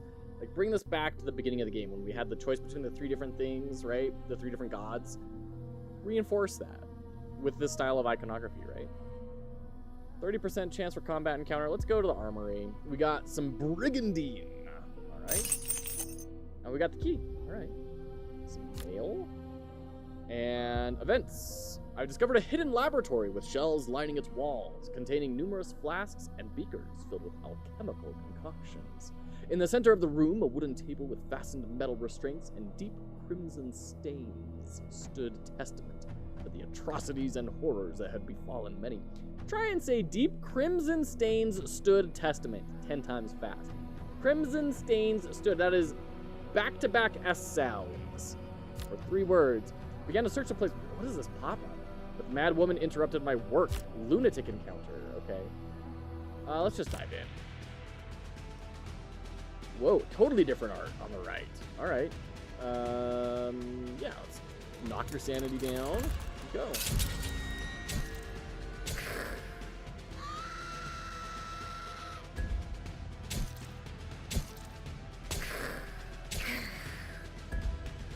Limitless rage. Jeez. She's also hitting really hard. Curse my wounds. Yes. Do curse them, please. Special cooldown -3, block replenishment +4. Yeah, sure. I think we just need to bounce. I mean, we just need to leave here. Candleman. Okay. You don't look all that scary, I'm not gonna lie. Okay, go. Ouch. Okay, good crit. Disable random enemy blessing for this combat. Whoa, okay. Which blessing got disabled? Oh, this one. My sanity damage by crit damage one. Oh, that's brutal. Alright, we still got him. Rest would do me well. Limited rage. Limitless rage. Yeah, I mean, sure, life steal, whatever. We're returning at the same time, though. We made to all the way through a second level. We got all this loot. Look at all this. Great. Awesome. Got a ton of experience. I often long for the solitude I once knew. And yet... Okay. We definitely need more faith. Our faith is starting to drag. Profits. What items do we want? Do we want this armor, which is protection +2 unlocks turtle stance, protection +2 initial block +10, loot +20%. I think I do like the special replenishment because it's getting us our crit, right?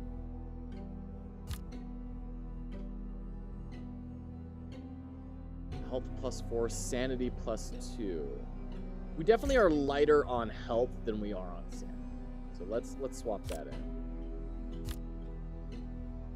Have a... Oh, no, we don't have a skill point to use. Okay. And there's also just a lot of different ways to get to things. Like, you can click on this arrow here, which also seems like it shouldn't be there if you don't have any skill points, right? But you can click on that. You can click on skills. You can do items or click on this. I don't know. It feels kind of awkward to me.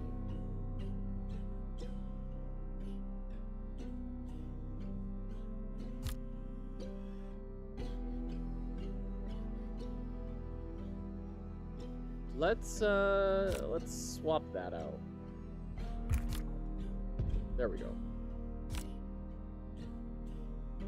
Blessings. We're starting off with this. Oh, this is our special action. Oh, that's... Why isn't this called special action? Okay. All right.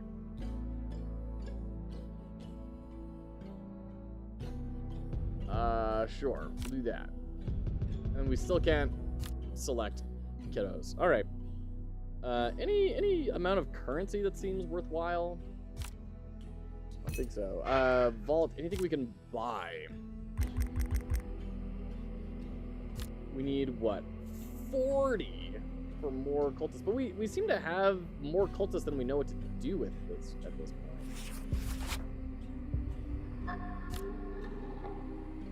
Nothing has moved on the altar side. Anything in Aranthor that we should be looking for? Yes, more Awakened. Once again, I don't really know what Awakened do, but it seems to be a resource, so we'll just keep on farming that. We're getting really close onto the Revelation here. Let's go back into the dungeon. Yeah, let's go back to the dungeon. Once more, I keep company with vermin, arachnids, and death. Sounds good, Pixelated. Take care. Okay. So now our special, which would be great to be able to reference here, is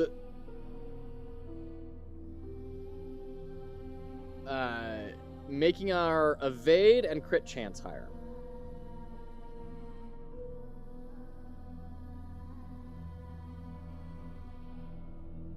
So I guess we can go crit damage. Seems reasonable. Let's get our rare blessing online. Block plus 10 per evasion. Special replenishment plus 2. That sounds good. This seems like the sort of thing that we're going to want to like stack a whole bunch of things of. Block damage by damage when above 50% health. That sounds really good. Special plus 6 per evasion. But we lose one every turn. That's going to work really well for us because our special makes us evade more. Peculiar. The lack of guards. So I'm actually feeling pretty confident about that. Okay. Hit your sanity and go.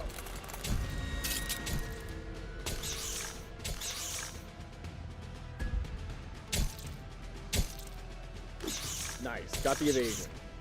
So now we're at 16. 16 special. Nice. Big hits, big hits.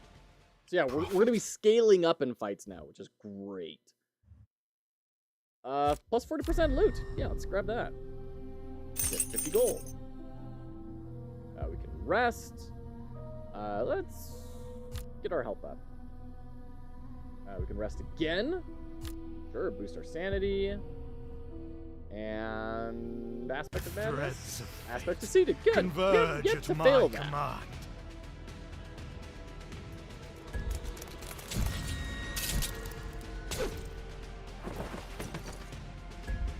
Okay, these are looking all right. Let's stun him. That gets rid of half of his turn.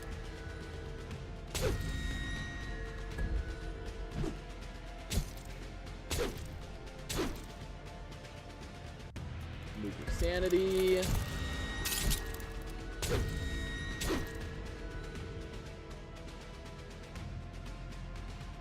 Okay. Definitely took some good damage from him. Not terrible, but join us. took damage. We are waiting. Special cooldown -3. Yes! Delve deeper. I think we can do this. Let's rest. Let's get our health back up. Peculiar.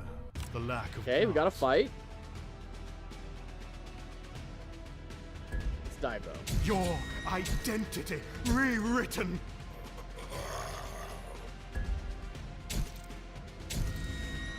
Cool.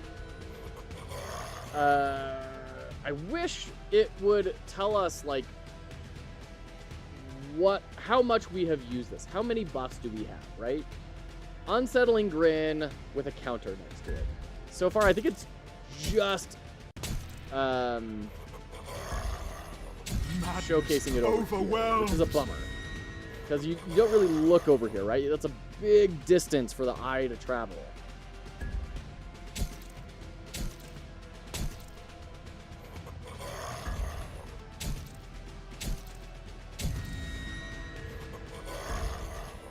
Okay, got him. Not too My bad. tale continues. Ugh. Man. Got the face coming out of that mask. Sanity -6 after enemy crit or evasion. And damage +4 after critical attack. Protection +4 after evasion. Does not stack. Let's get the enemy one on there. Arrogance of the dungeon guards astounds me. So we get XP gain +20% and notoriety -5%. That's a really good relic. Holy crap. I encountered a group of starving, shivering refugees who beseeched me for aid. Share a meal. I built a fire and shared some food with the poor wretches. They were grateful for my company. Most will be dead within days. Initial sanity +20 and loot -10%. Alright, sure, I'll take that. I encountered the statue of a man within an open cell. Its hands were outstretched as though beseeching my aid. Its visage immaculately carved into an unnerving examine. The mouth of the statue twisted into an evil grin, and its hands lunged for my throat, stone afflicted. Alright. Whoa! 175 health? Okay. You got a lot of sanity too, bro. Holy cow.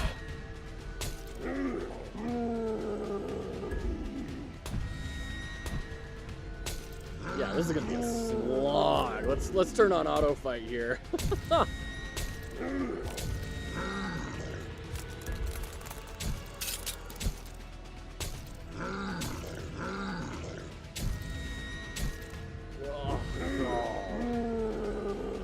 The choirs. Behold. Why is my, like, we're getting a ton of special. Why did we not get, No! I must not. Please, do not forsake me. Why weren't we getting our evade chance up and everything?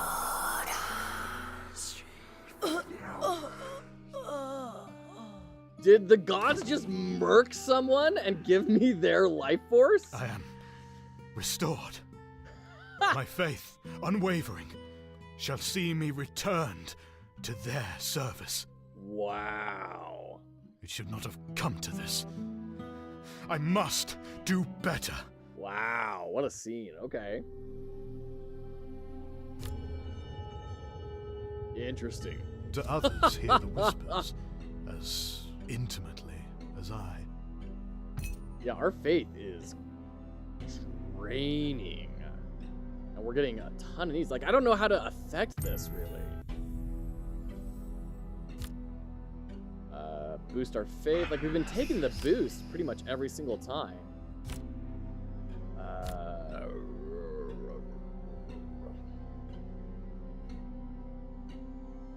feel like we're just missing buildings.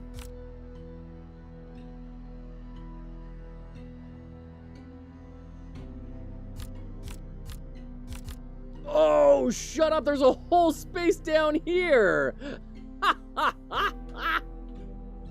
It did say you could use WASD, to be fair.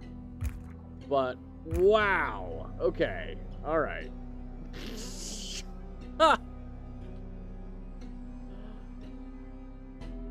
Okay. Workshop. How do I repair you? It says repair this room in the workshop. I am in the workshop. I'm trying to repair it. How do I do that?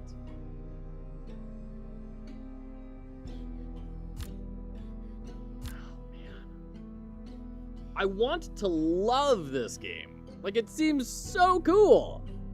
But it's just, like, what state am I in? Am I not allowed to build this yet because, like, I haven't met some prerequisite?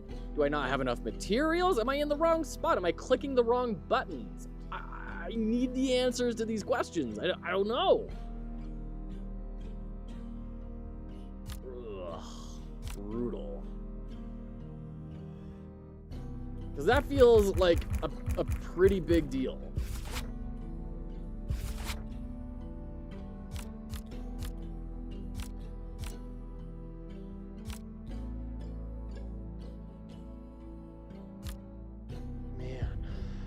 Okay. This doesn't seem to have shifted at all. Anything in Aranthor for me?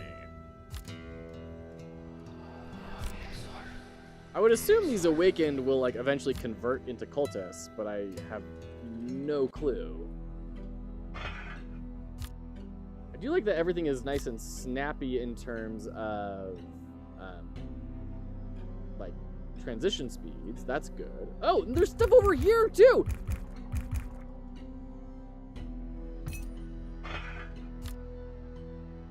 There we go. So now these are the icons. Okay. The whispers gather in this hold lodgings for my faithful followers. Oh, now we have this. Okay. We have the reliquary, which allows us to make sacrifices. Feast faith plus 25%. Golden Such supplies gain dark minus 25%. divinity. That's just fine. Gold plus 10 per cultist, needs plus 10%.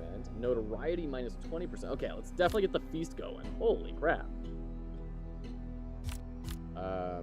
Oh. So I've selected this, but it is not done. Blood Chalice fills through prayers. Once full, the effects of the next sacrifice performed will be doubled. Oh, that's cool. A convocation of the cult. Okay. Cool. Yucky. Prayers. What does this mean? 0 out of 0. 1, 2, 3, 4. Okay. Renovation. Cultist slots.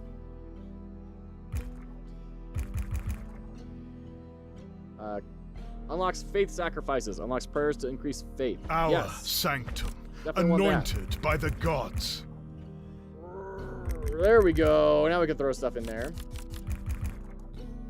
And then we're assigning our cultists here, but I don't know like how many we have. Like, is this a high percentage of our total amount of cultists? I guess that's this, right? We have 5 and then 14. But then once again, it's so far separated from everything, right? Just everything is thrown on the edges of the screen, and it just feels a little awkward. So that's what I was looking at. Okay. Cool. So now we are boosting faith.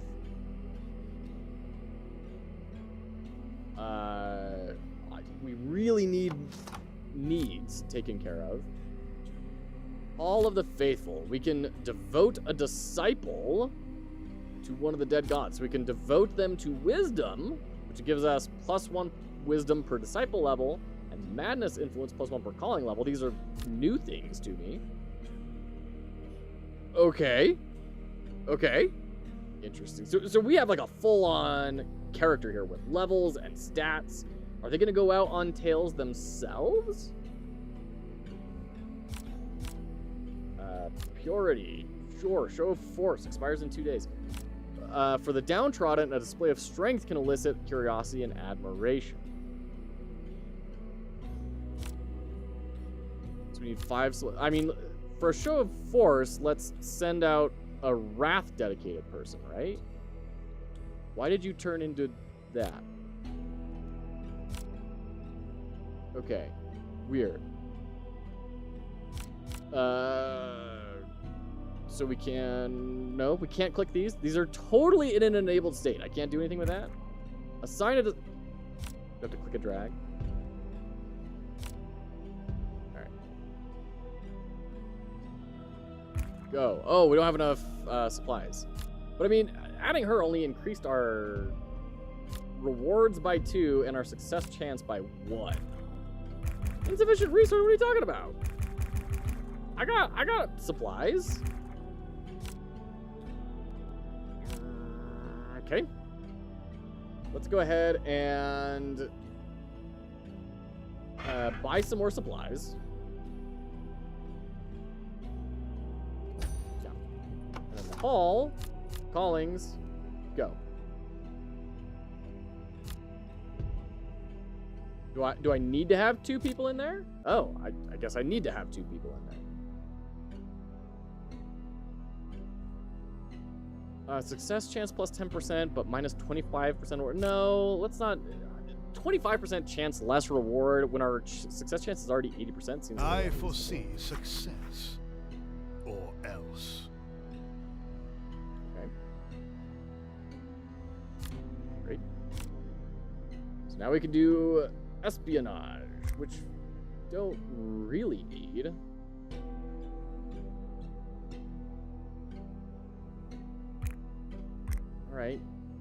Sure. Privacy is an expensive commodity. Okay. We are out of secrets. No more secrets. And I think that's about everything we can do. Oh, we've got writings! Aranthor needs us. A revelation. The gods call me to service. My opportunity to guide their ascension and spread their influences nigh. Open the inside panel and complete the revelation. We've got the feast. We could open the inside panel here. Okay. I don't know what I clicked on. Prophet. Seek our acolyte. Bring them home. Complete their work. Teach them our ways. The gods send me in search of our newest recruit. But this will be no mere cultist. I am drawn to one who has already awakened and begun the gods' work in advance of my arrival. Earth, wood, decay, an apothecary. Outcasts, banished from the Purity District. But which of them is the awakened I seek? Okay, interesting. A sarcophagus? How did they acquire such an object in Old Town? And is it occupied? Operating by candlelight in the dead of night? An ebon rose, suspended within a fine glass display. An ingredient of considerable value. These are not indolent people. Why do they idle the hours away? Calloused hands, broad build, a laborer. His face is impassive, but his eyes observe me closely and burn with intelligence. She seems pleased to see me, expectant. The digits of her withered wooden arms are stained and charred. An herbalist. All right, let's remark on the collection. How have you acquired such esoterica in Old Town? They had a relationship with the caretakers, Old Town's little criminal coterie, though their relationship has soured of late. They do not explain why. Make introductions. I am the first prophet of the so-called dead gods. They have sent me to you. Does this trouble you? The old woman is perturbingly candid. Her partner is more cautious and reserved. They are both awakened, and thus untroubled by my proclamation.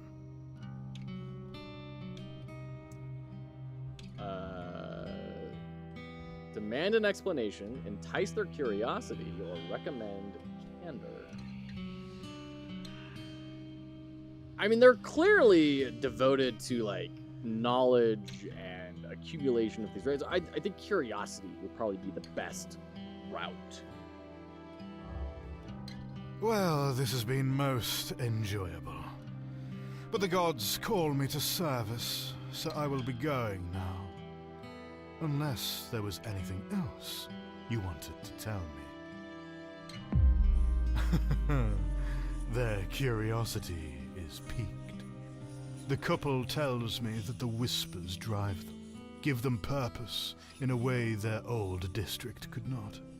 They're impelled to seek enigmatic curios, though they have not managed to acquire them. Do not fear, former adherents of purity.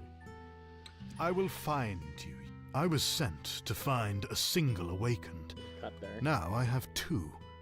Each is driven by the whispers to acquire an object of power. This is no simple errand the gods have sent me on. She tells me she has always heard voices calling to her.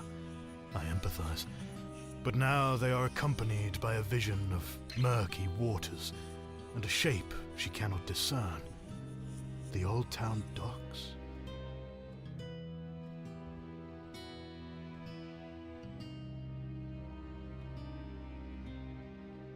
Before I arrived in Aranthor, I often dreamt of the enigmatic, nourishing waters that flow from the God's Bed summit. Before I arrived in Arrenville, cultist. it is my duty as prophet to guide and educate our faithful. This task is crucial and effortless for one such as myself. Although, So we're choosing who's gonna go diving. it is my duty as prophet to guide and educate our faithful. Sure, dive. Have no fear. The gods will guide you. Should you encounter trouble, I will be here. Observing. These waters teem with the echoes of misery and death. Is that skull speaking to my cultist? I recognize the machinations of knowledge. We must return to the sanctum with haste. And I should probably carry that.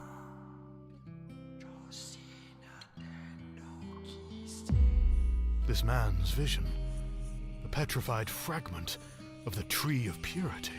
He stole the fragment before his banishment and hid it. Once in Old Town, he arranged for the caretakers to smuggle it to him. Evidently, they were successful, but there was a disagreement regarding their fee. The abandoned ward, home of the caretakers. This is where the laborer made his deals.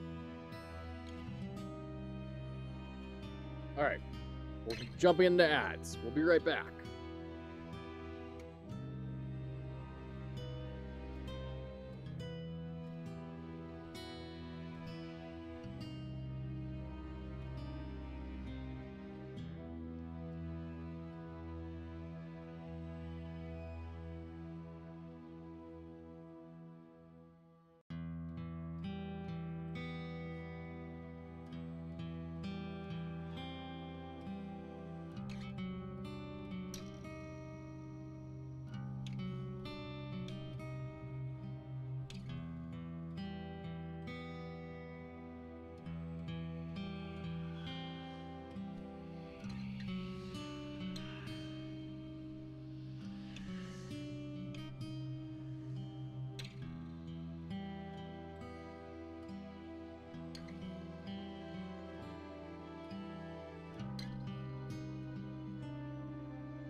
Okay, welcome back.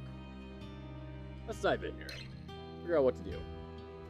This guard will be easy to dispatch, but it will not be quiet. There will no doubt be others inside. Such a brazen display. The inspection enforcers must be firmly in their pockets.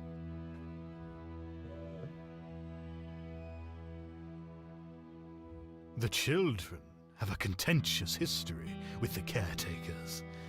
The possibilities are most exciting. Okay. I mean, let's definitely defer to the little ones, right?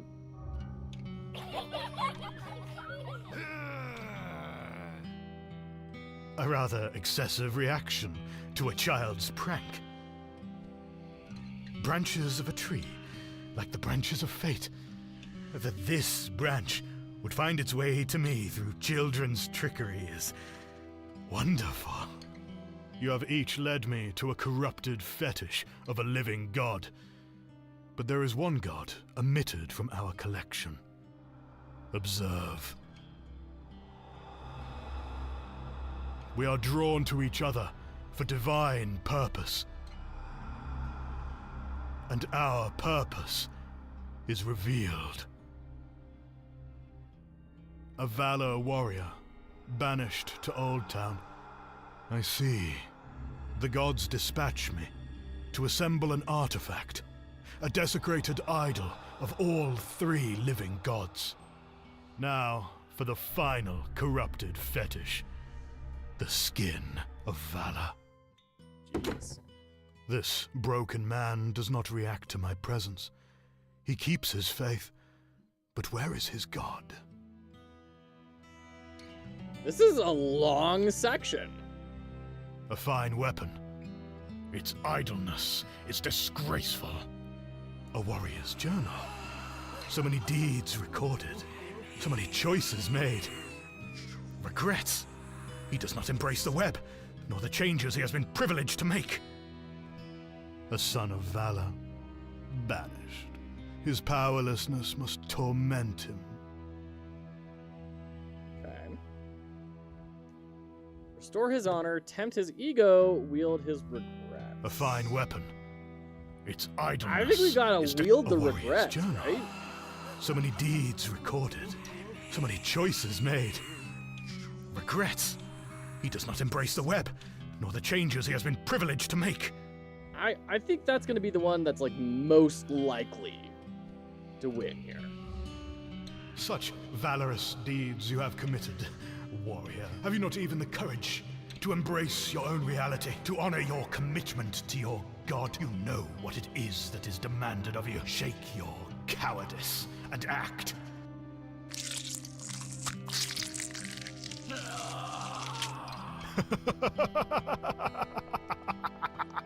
The followers of the living gods are so easily manipulated. He has done my work for me.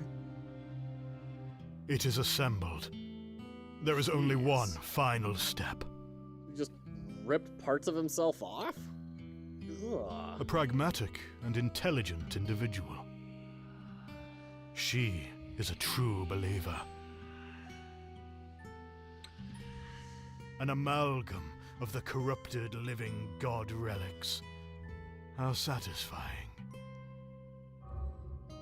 You will complete the final ceremony, Cecily. Leave your former life behind and join the service of the dead gods. All that is required of you is everything. My decisions direct the threads Whoa. of fate. Each choice reveals new paths, while others fade from the web. I wonder how we would fare had I chosen differently. Gods, I have many voices. Many voices. In my head. I obey your instructions. Instructions. I heed your commands. We hear your whispers. Hear your whispers. Do you? All that is required of you is everything.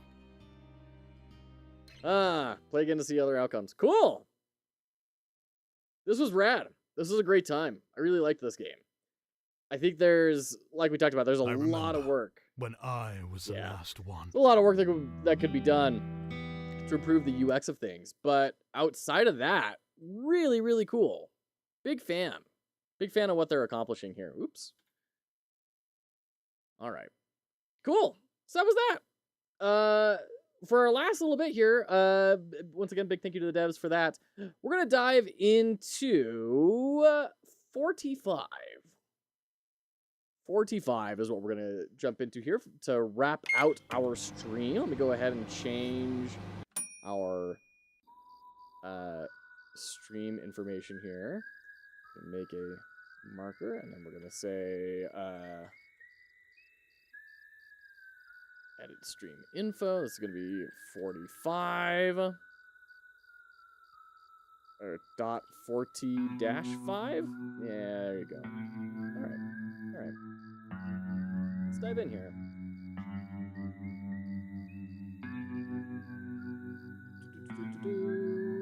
There we go. The game is still in development, and some parts are not finished yet. However, we will continue developing and hopefully provide regular updates. Ah, press F. Thank you. Excellent. Need to make this a bit bigger, because it went to a tiny little window. A little bit bigger. There we go. Okay. A little bit more. There we go. So 45. To start off with, our logo screen analysis. Classic left-aligned logo menu options. Start your journey, abandon run, reset game, view credits, quit. Abandon journey and reset should be disabled right now. I have yet to start a journey. Those should not be there. Or rather, they should be disabled. View credits and quit can be separated further down. Quit can be like down here, view credits somewhere over here, and then we have these three for the state of your game. There are other options we could take too. Abandon, run, and reset. Reset game, is that resetting meta progression? If that's true, we probably want that like in a corner somewhere, like hiding and being very hard to click on. Abandon run could be, instead of saying start your journey or abandon run, we could have like the journey present with some information about it, like your level or progress or whatever, and then have a, abandon run button on that, or an X or a trash can, something to distance us from that. Let's go ahead and start. Draw 6 cards, 4 cards remaining in stack. Do I click on them? Okay. Animations would be very helpful here. I don't know what cards remaining in stack means. These are your reserves. They are used to pay for cards. The cost of the card is displayed in the top right corner. The number in the bottom left corner of the card is the damage value of the card when the card is shot. The enemy will lose that many health. I like the background with the bullets. Even though I just came in, it kind of sells the idea of the game already. Cowboy man shooting different types of bullets. Yeah, absolutely. Good to see you, Darimo. Welcome in. And something we didn't mention there is we always talk about, bringing motion and movement into your entry points, right? Into your title screen especially. And the bullets kind of doing that sort of a movement was a very nice thing. You could have added some dust rumbling around, maybe a tumbleweed going by, right? Some other ways to bring in a little bit more action. To play a card, drag it into the slot you want to play it into. The reserves are paid automatically. So reserves are energy. It sounds like it's mana. Slot 5, this one is the slot in which bullets are shot. This square representation is a little awkward. And it definitely doesn't echo the layout of this. These are below the top one instead of like being to the side. So that icon is just off. Maybe it's a prototype icon that is stuck around. If you load your bullet into the slot and press shoot, the bullet will leave the revolver, deal damage, and the revolver rotates to the right. After it's shot, it's discarded, essentially. Okay. The bullet will leave the revolver, whatever that means. If you shoot and slot 5 is empty, you will take damage, so be careful. Okay. So we could do big bullet here, and then bullet, and then bullet. When you're out of reserves, you can end your turn by pressing holster. As soon as it is your turn again, they will be filled up, and you are allowed to draw 2 cards. And the icon use circles instead of squares might make it clearer. Yeah, but I can understand. I had the same thought, Darimo. The same thought. But then I realized we're not putting circular cards into there. We're putting square cards into there. So there's just like some weird, like make the cards circular or make the bullet slot square. There's just some like thematic interference here, right? When you're out of, you can enter your turn by pressing holster. They'll be, as soon as it is your turn again, they'll be filled up and you're allowed to draw 2 cards. Oh, if the enemy has 0 or less than 0 HP left and you click holster, the fight will end and you will get money equivalent to the negative HP of the enemy. So you want to just drill that dude. Okay. So I can holster and leave the bullets loaded.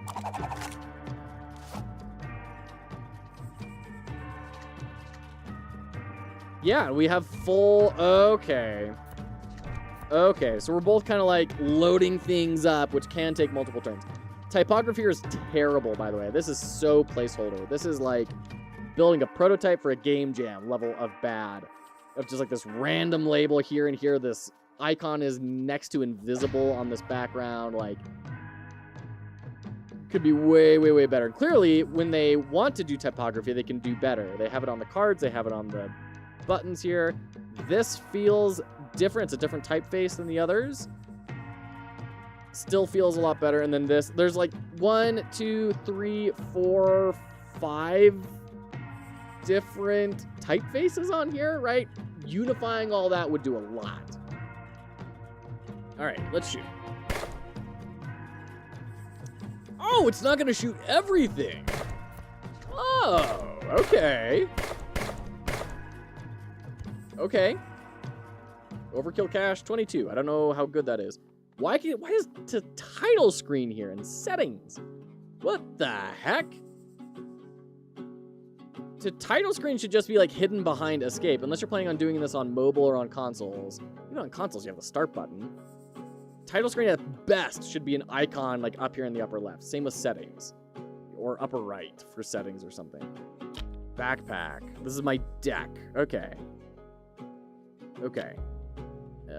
Claim and continue. This could just say claim. You don't need and continue. Player icon shows where on the map you are. That's an awkward construction of the sentence. Passive voice, where you are on the map. To move the mouse in the approximate direction of the node. The approximate direction of the node you want to move to. When the arrow next to the player icon is pointing the direction you want to go, left click. Just say click on the direction you want to go. That's all you need to say. Encounter. All enemies gone already. It seems like this upper left is, well, no, in the fight. That was not a very safe space. All right. Sure, they're equivalent. The symbol on the node shows the event on that node. And the pop-up on the right, you will see more information about the event you're currently standing on. To activate the event on the node you're standing on, press the action button at the bottom of the pop-up. Okay. Take on enemies and come out on top. Can I go back? I can go back. I can explore freely. Weird. So much redundant, annoying tutorial pop-ups. I agree, Zaf. I still don't know what the stack means. Symbol over their enemy's head indicates the action that the enemy will take on their next turn. After you press end turn. In this case, it is dealing 6 damage. Yeah, we could cut that down. The symbol over the enemy's head indicates what they will do on their turn. In this case, it is dealing 6 damage. You can parry using a bullet in your revolver. If you have a bullet in slot 5 when the enemy's turn starts, you can choose to parry. If you parry, the bullet in slot 5 is put at the bottom of your deck. When parrying with a bullet, the damage value of the bullet is subtracted from the damage value of the attack. Cool, so that's how we defend. Okay. If you take too much damage, you die. When you die before you make it to the end of the road, all the cards you collected will be lost. After reaching an area, your cards are saved, and you can't lose them anymore. So does that meta progression then? All right, let's load that up, and then holster, and then parry. Okay, parry. Oh, but I spend the entire bullet. Brutal. Okay.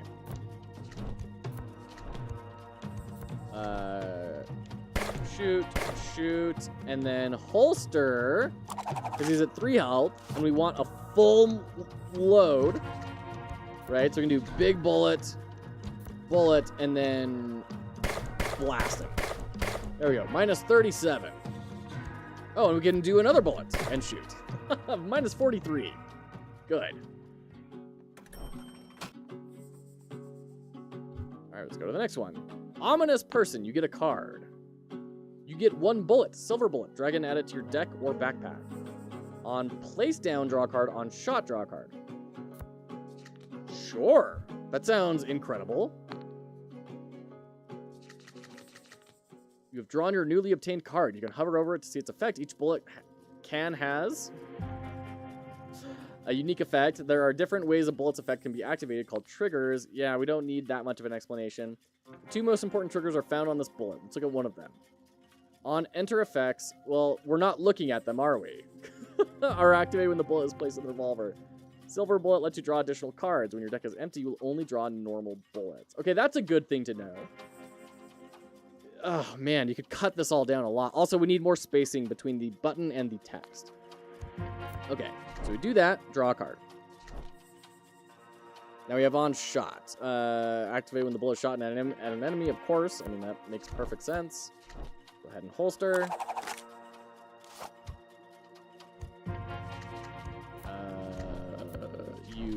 holster. Now he's shooting 25. Whoa, okay. Shoot. Draw. Shoot. Can I, like, move bullets around? No, I can't. But I can just straight up kill him. It's gonna hurt my income a little, but I can just murk him. There we go. He's actively in a grave, and we're just obliterating him.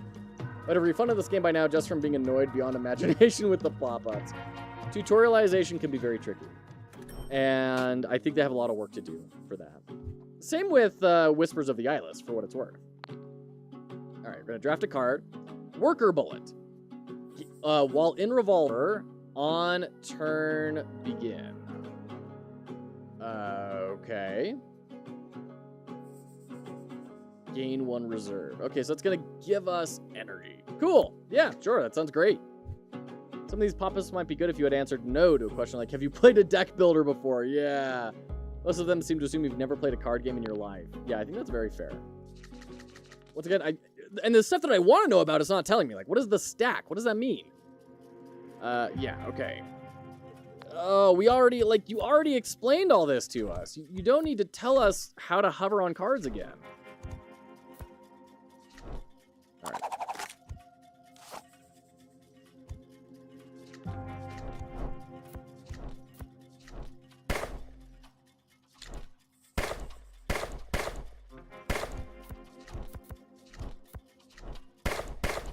Okay. Oh. I just nearly killed myself. I clicked shoot a bunch of times, and it let me just die. Holy crap.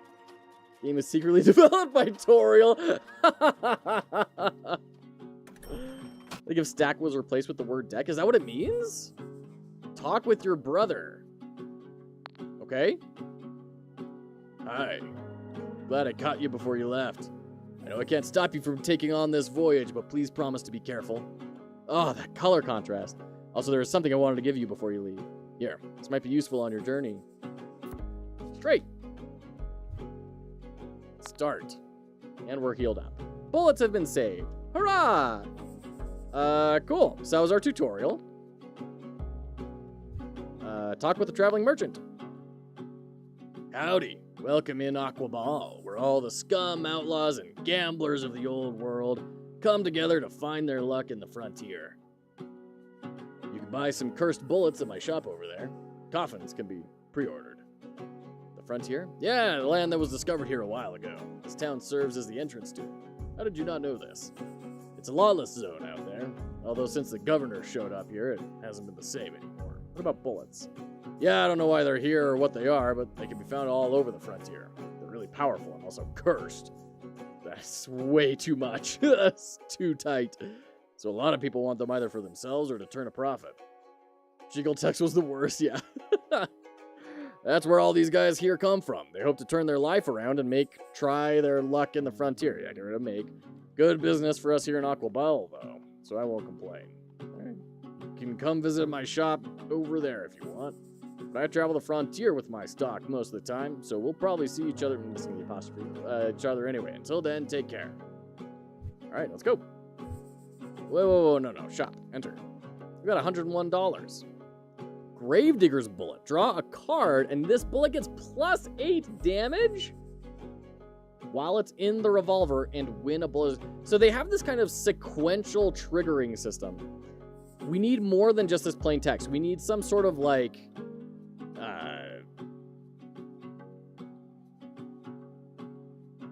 componentry, right? To indicate order. So something, you know, if we jump over here, something like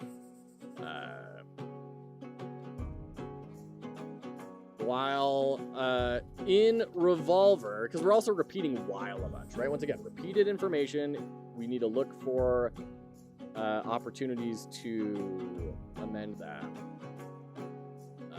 I'll just use some like random colors here. So in revolver and bullet destroyed. And then you could replace this with iconography as well, as long as it's really good iconography. But then we have this. This is an arrow. There we go. And then colon, right? Like there's gotta be a good visual way to describe this chaining system of triggers. Draw a card and gain +8 damage, right? So, something. You see you came back on time. Patrick, good to see you. Yes, we're diving in. We're diving in. The bullet point bullet is a funny one, to be fair. The bullet point bullet. What? This one? Don't know the effect, but the concept made me smile. Oh, the bullet point bullet. Here we go. While in revolver, whenever a bullet enters the revolver, that bullet has entered. See, like, this is clearly a sequential trigger, right? We have to be in the revolver and when a bullet enters. So we have a lot of win here. Win is like the god of roguelikes. We love win triggers, but it really needs to be communicated visually. Like, when a bullet enters the revolver, has to happen after while in the revolver. And here with this red text, which is kind of low contrast anyways, it's got the same visual weight as the thing that preceded it. We're not really getting that sense of sequentiality, right? My suggestion, based off Hearthstone, while loaded in revolver, whenever X do Y. You could, but that's still, we have a lot of reading, and this really feels like the sort of thing you can develop a visual language for that people will be able to just see and observe and understand. Okay. Source, trust me, pal. Sure. So we got $100. The fake bullet on shot gain 2 reserves. That's kind of interesting. Wooden bullet, you get shield. Okay, interesting. All other bullets get +5 damage as long as that is in the revolver. Wow. Deal 8 damage to target enemies on turn begin? Okay. If the enemy has more than 50% health, this does 6 more damage. Draw a card and this bullet gets +8 damage. So we could go for theoretically like a bullet damage build between the leader's bullet and the gravedigger's bullet, right? Bless you. It's dangerous out there. You should turn back. However, you probably won't listen to me. Nobody does. So here, take this at least. It'll look over you on the way. Guarding Angel bullet. Guarding Angel. Not a guardian angel. A guarding angel. Loaded being a keyword, meaning in revolver. Yeah. But then if we're doing those keywords, get rid of while and just say loaded, right? And then you have that secondary trigger that you would also want to keyword, right? So you'd have to represent those to each other. The bullet in slot 3 gets protected. Won't leave the revolver on shot for X time. Oh, what? Doesn't work on undead bullets? Okay. My husband Jake gave me this. Back at his home, he told me that this bullet is said to watch over a person, protecting them from evil, and may protect all Onathahans as well. Can't protect itself. Okay, that's pretty freaking cool. Big fan of that. This is awkward. This screen feels really awkward to me. Talk with the priest. There's just all this space here, you know? That is so often being just empty. Enter the road between Aquaball, missing capitalizations, and Taboo Letter Outpost. Have fun exploring road. Road is capitalized between Aquaball and Taboo Letter Outpost. Okay, all right. Ah, road between Aquaball and Taboo Letter. Okay, Taboo. Okay, excuse me. So we can go back to the city? There's so much weird, like, exploration freedom in this that is strange for me. Also, having some sort of a key here would be just lovely. All right, let's go over here. Camper's Bullet. All other bullets get +4 damage. Good. Disintegration. A bullet with disintegration loses 1 damage on rotate. Oh, but it's free. Okay, interesting. Let's get the Camper's Bullet. We're kind of going for a damage build, right? Like a raw damage build. So we could do...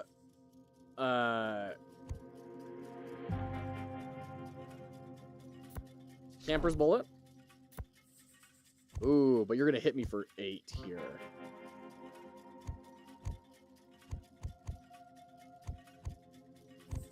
Let's throw you down there, and then the Worker's Bullet will holster, will parry, and take a little bit of damage.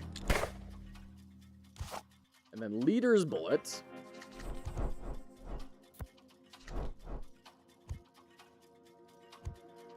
We have this. These are a little too close to the revolver. I want these spread out a little bit because it almost feels like these are a part of this, or vice versa, right? The while in that was Hearthstone Limbo, mainly because there's stuff that states while controlling minion type or something. Sure, yeah. It's always mention extra. Sure, I hear ya. All right, and we have ads starting in just a minute, so we're gonna go do ads, and we'll be right back. Don't go.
Also feels weird that your hand is split up in 2, which no card game does without explicit reason. Are you loading bolts from 2 different hands in your gun? If so, what is holding your gun? And I think that's a really good point, Derek. I think that's a really good point. I'm not convinced that this whole, like, bringing the revolver down is really giving us all that much, to be frank. You know, I think it could easily be moved up and be in the center. That would, you know, create an interesting line. It could be off to the side here. You draw cards from the top of the deck. After a card was shot or parried with it, it was put at the bottom of the deck. Yeah. No, I agree. I agree with you. Let's throw our Silver Bullet. And then we can do our Guarding Angel Bullet. This is going to protect this one.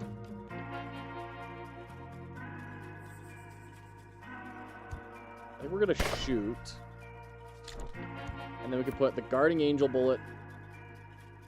Well. Yeah, Guarding Angel Bullet there. I keep on wanting to drag these in. See, like, this is a problem. Okay, and then shoot. And end the turn. We've got a lot of health. 110 health. Wow, I didn't even notice that. Okay. So we're going to throw the Gravedigger Bullet down. Enemy gets burning. Burning increases damage not caused by status effects by 50% for R revolver rotations. That's a weird... Bringing R in is very strange. That's not very common parlance for these sorts of things.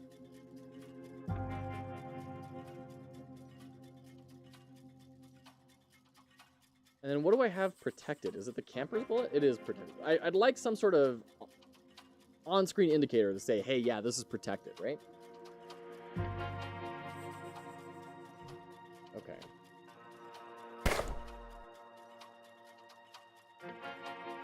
Then we can bring in big bullet, I guess.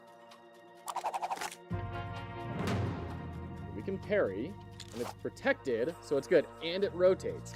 Cool. That's exactly what we would have hoped for.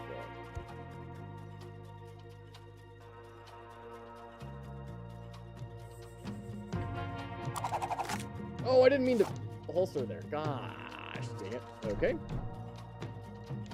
Well. Blast.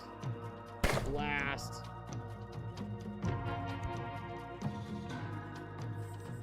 Blast. You can block with that. Let's get some more bullets in the tank here. There's the leader's bullet again. That's good. We're going to holster and deflect with the big bullet. We're going to parry. Right. Gravedigger's bullet. Shoot. Leader's bullet. Shoot. And then we can Guardian Angel bullet the Gravedigger's bullet. Oh, that's going to be good. Alright. Whenever a bullet is destroyed, draw a card and this bullet gets plus a damage. Being shot must not mean getting destroyed. I must be misunderstanding. Alright. Hollow point bullet. If the enemy has shield, this bullet has plus 6 damage. Cool. If the enemy has at least one status effect, this bullet gets plus 6 damage. Also cool. Create 3 cards named Bullet in your hand.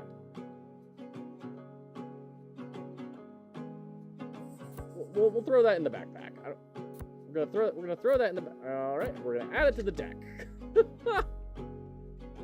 So wait, hold on. Can I just keep exploring every route? Okay, so you can explore the whole map. That's crazy. The clicking for actually drawing is going to be annoying at some point. Yeah, I mean, it's kind of already annoying, to be honest. Like, I don't know why we need to do all that clicking, personally. It's gonna shield for 12. What are you, by the way, dude?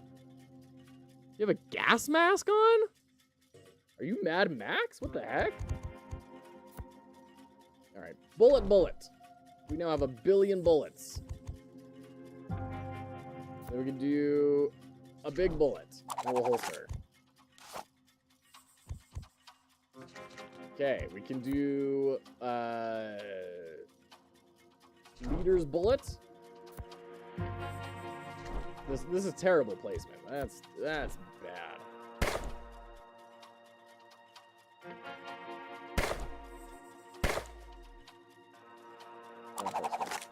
So we can get the extra mana next turn here. Going to perform an unknown action. Okay. I don't want to use the camper's bullet yet.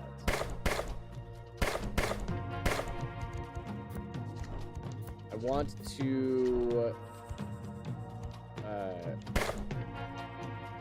to use that when we have the Guardian Angel back up. Whoa, okay, cutscenes. You get burning. Okay. For 4 rotations. Increases damage not caused by status effects for all revolver rotations. Okay. Well, then, you know, why not just do a little bit of that in return? There's our bullet. Okay.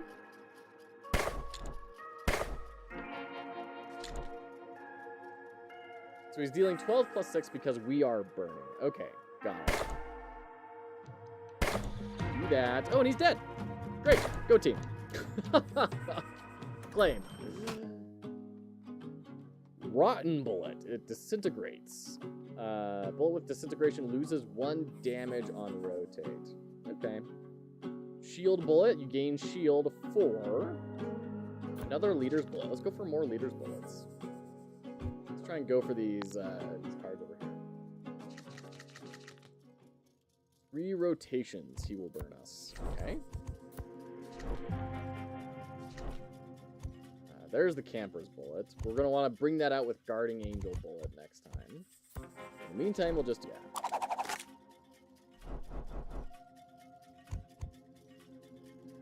Okay, great. Camper's bullets, and then guarding angel bullet. We're gonna shoot.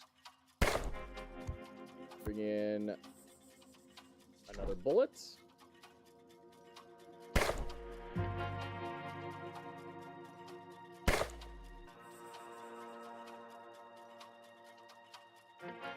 Let's holster.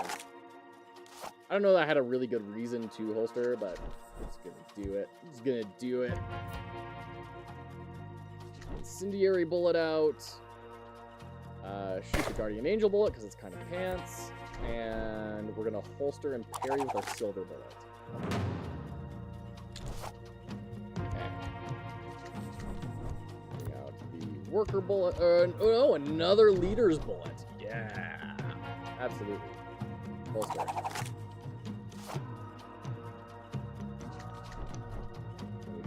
Shoot. Throw out a big bullet.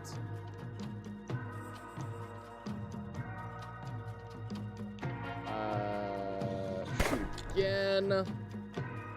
You don't have any more protection, so we can't really like keep you on. So we'll parry.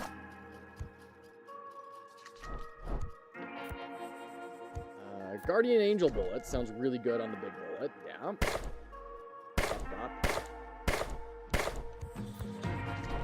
Not that we like are really running out of bullets, but whatever. There we go. Minus 88. That's good. Copy here already feels better than Astralis. I mean, it's very satisfying, right? And seeing how far you can push it, really good. That feels like the sort of thing that would have really helped Primordial Pantheon from our previous game jam, right? Which was... Oh no, what was the name? I don't remember the name of the developer. But they had that same thing of like, let's see how far you can push it, but there was no real mechanical incentive to. And so tying that to your income, I think is a really interesting idea. Leader's bullet naming feels weird. The name suggests you want to lead with it, but for the effect to be most effective, it needs to be loaded last. I can see what you're saying, Dermo. I didn't necessarily have that problem with it, but I can definitely understand.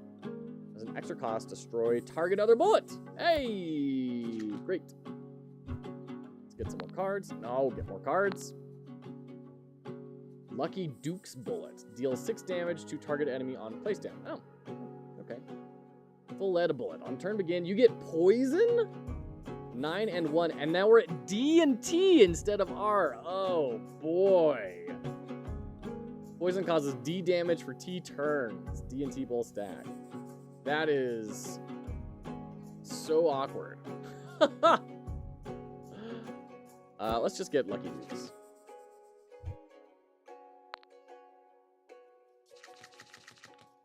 In this encounter, you will fight multiple enemies. Oh, no. Okay. All right.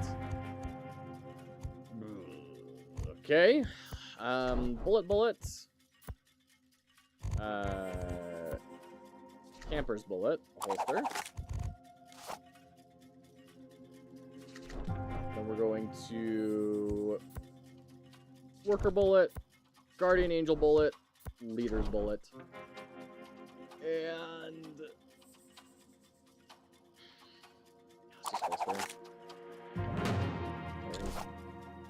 This comes from the order, Hearthstone Twitch culture, when the streamer ordered something suboptimal and missed it. Yeah, for sure.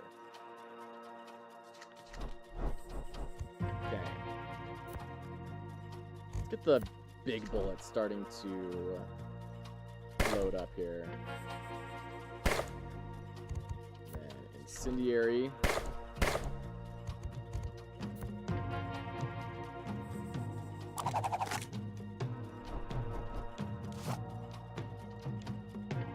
I like the turn start thing, the guns pointing out and everything. That's all some good visual design there. Here we go. Gravedigger's bullet, kamikaze bullet. We're gonna select. I don't want to get rid of anyone.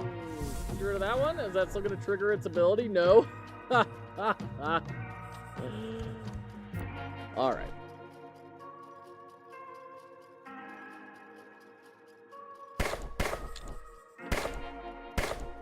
Go, and we can holster and parry on this. Wait, parrying will let 5 damage through. I'm not burning anymore. Jerk. I wasn't burning. That burn damage should have been gone. I wonder if I just did it too quickly. Lucky Duke.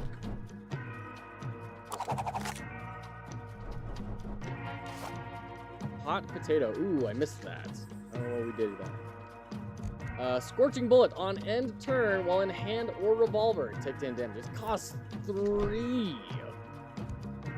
Ooh, brutal. Okay.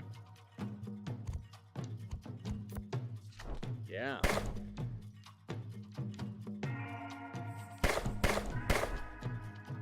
Yikes, that all sucked. Wow.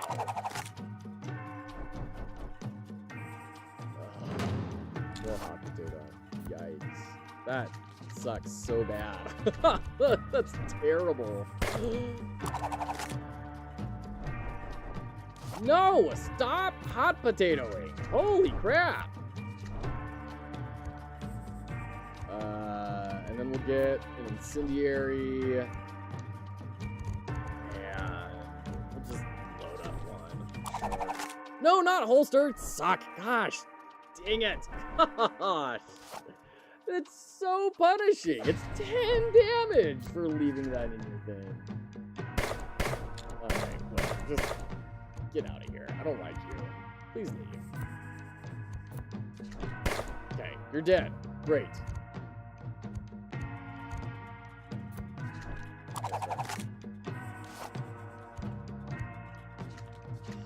Alright, so big bullet goes up here. Leader's bullet goes down here. We're gonna holster it. Scorching bullet! What? Where did you come from?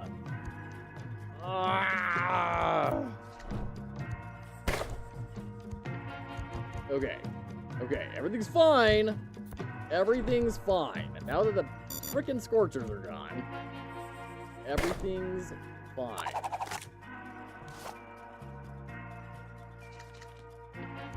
What? Wait, no, they're just in my deck? They don't go away when I use them?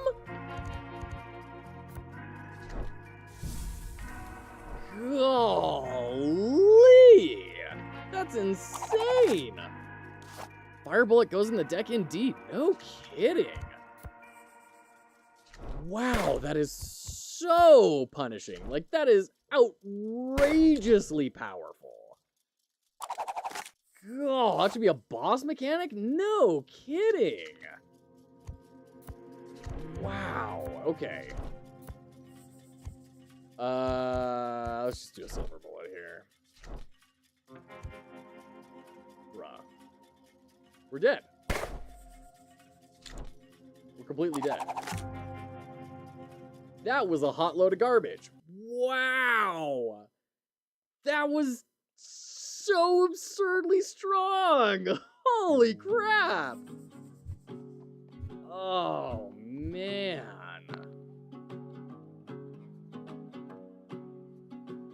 That was bonkers. Jeez. All right. Let's try this again.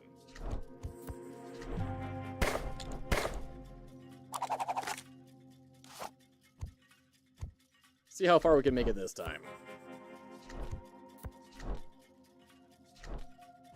Make a bullet, absolutely.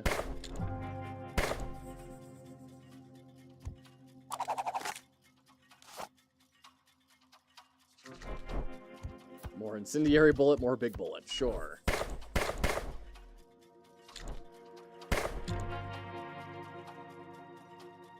And then we'll holster to parry.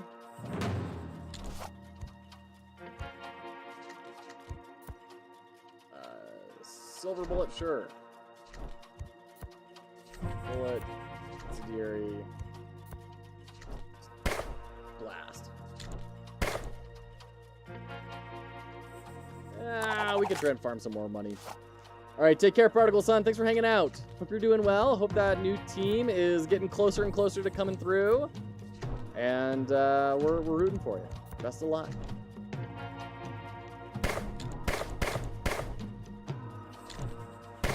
Add a hat. You got it. Oh, here we go.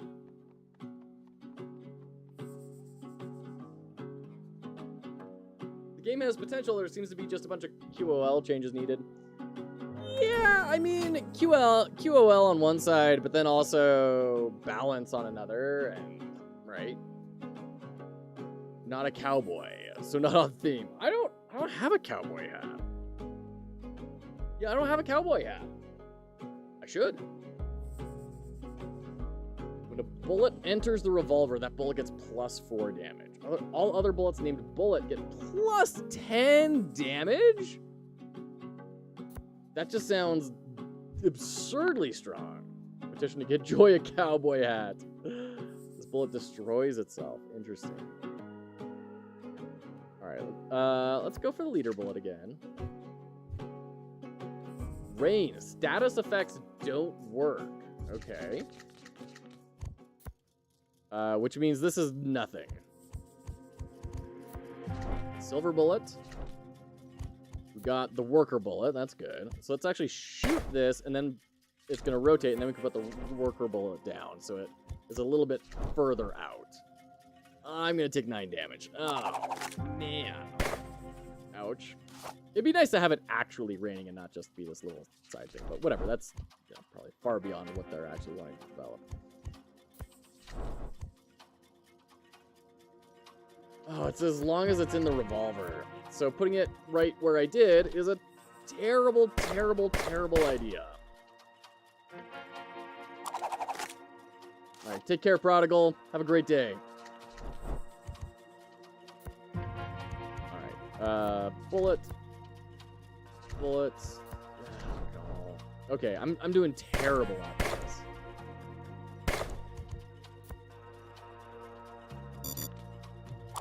That was a weird error sound.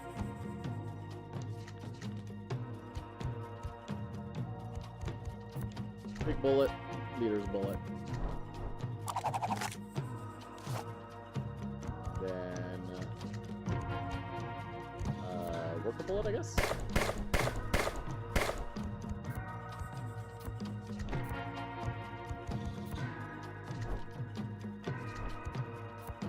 Oh, that costs 3. Oh, jeez.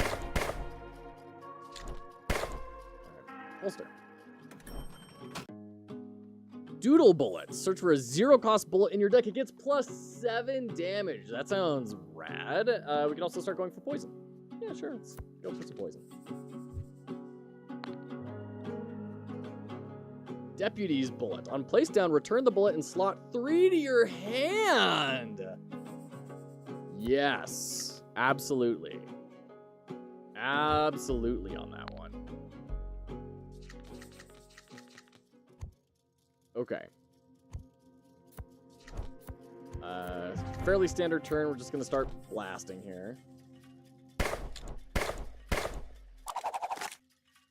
Do half his health right out of the gate. And then we can do, yeah, so this is what we want to do. So we want to do bullet, and then the bullet needs to go right there. But we don't have enough energy for that. So go ahead and throw down you. Holster. Guardian bullet protection is while the Guardian bullet is loaded. Just a one-time thing. One-time effect. It's while loaded, you can make a machine gun with 5 Guardian bolts. Yeah. So it's a one-time effect, and it can't affect itself. They thought of that. Throw that down. So now we have 16 damage bullets coming in. So we shoot, get poisoned. Oh no, I messed up. Darn it. I needed to play this on the last turn. Darn it. Ah, brutal. And also, why do you still have burning? Well, all right. So now you're only at 9 damage. See, it's still there.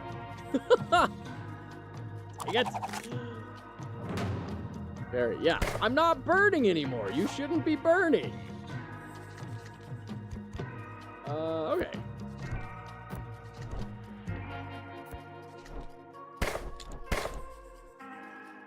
Yeah, we'll just take it. Purge bullet. Jeez. Destroy both bullets next to this on placedown. Wow. Bullet sounds good. High velocity bullet deals 7 damage to the target enemy on leave. Interesting. I'm sure there are some procs that you'd find good stuff to do there, but let's go ahead and move over here. The revolver doesn't turn. Everlasting doesn't work. The revolver doesn't turn?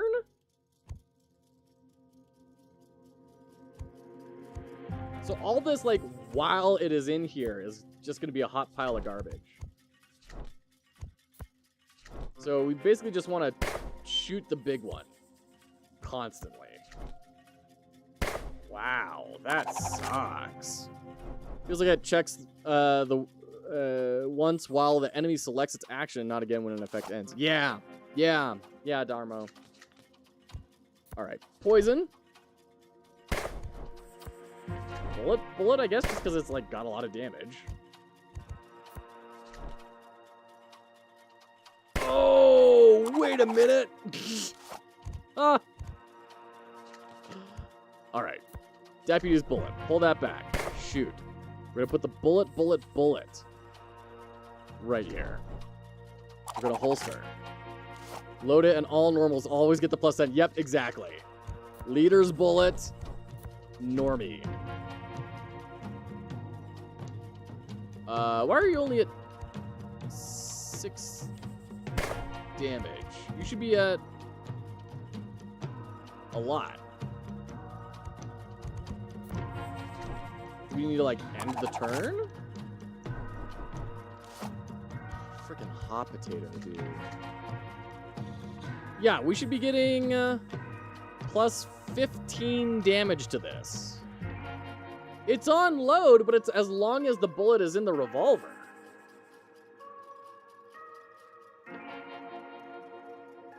So if that only affects things that are already in the revolver, then that language needs to change really heavily. Because when it's saying as long as this is in the revolver, that to me says as long as it's in the revolver. Now it is having this effect. That's really confusing to me.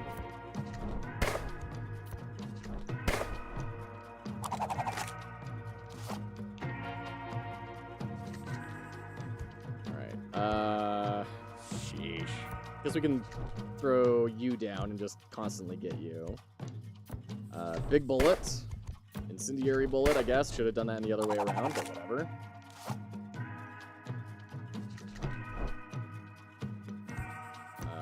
Silver bullets. Shoot. There's our scorching bullet. And I guess I can pull that one back.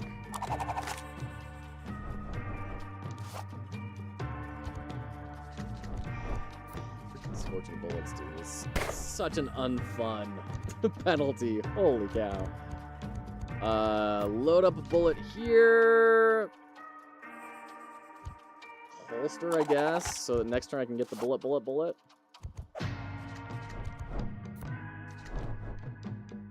Okay, so now it's at +10. Oh, that's so dumb. That is so anti what you would expect. Alright, whatever. New card. Shotgun shell bullet. Spray. A bullet with spray hits all enemies. That sounds good. They have at least one status effect, +6 damage. I mean, we are doing some status effects. Sure. We're kind of bloating our deck out a bit, which is disconcerting to me. Whenever this bullet rotates into the slot that it was originally placed into, gain 2 reserves. Then you lose a life? Wow.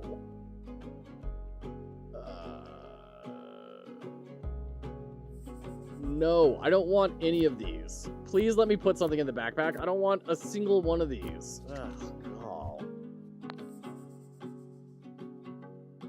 Bullet point bullet would be good with the frost mechanic. Yeah, it absolutely would. Instead of turning right, the revolver turns left. That's funny. Let's get some more poison.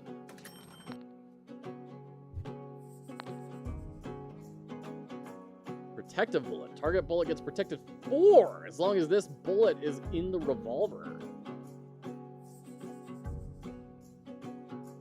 Wow. Okay. Sounds good. Got ads starting in just a few seconds. All right. So I guess we throw down a bullet point revolver, poison bullet, incendiary bullet,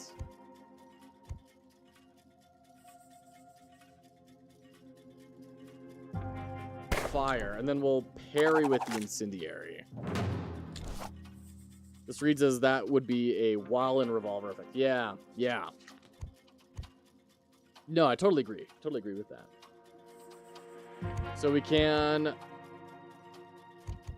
deputies bullet that, bring it back out, and then P bullet.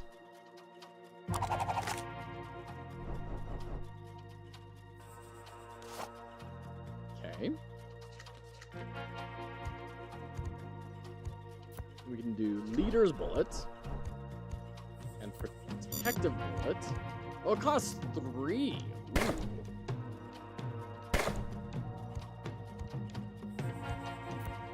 Well, I guess we'll throw that in. And just deal a lot of damage. 19 plus 12, that's 31. Well, it's not enough to kill him. So we'll just holster. We'll parry.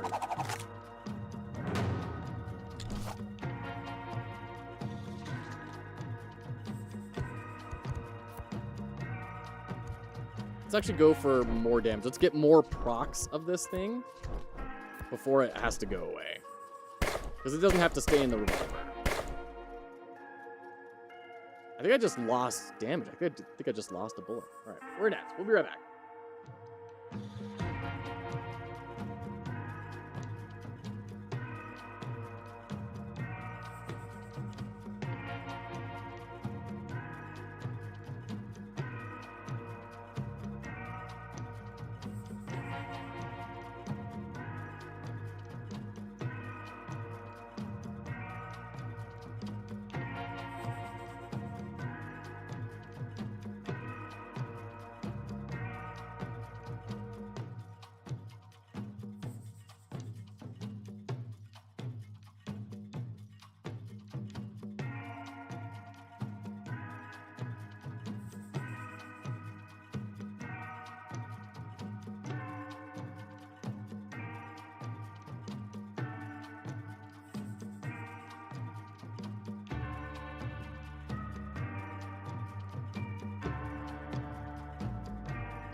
All right, welcome back. Let's keep going on here.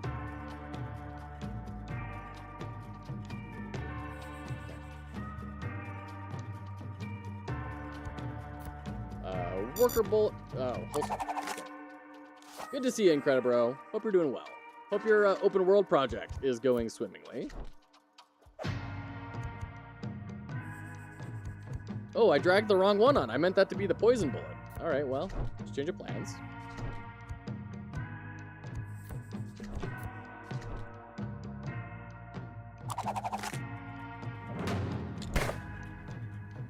Okay. So, fire, poison bullet, protective bullet, select a target bullet. So I can give that to the poison. Yeah, rad. That's what I was hoping it was gonna do. Cool.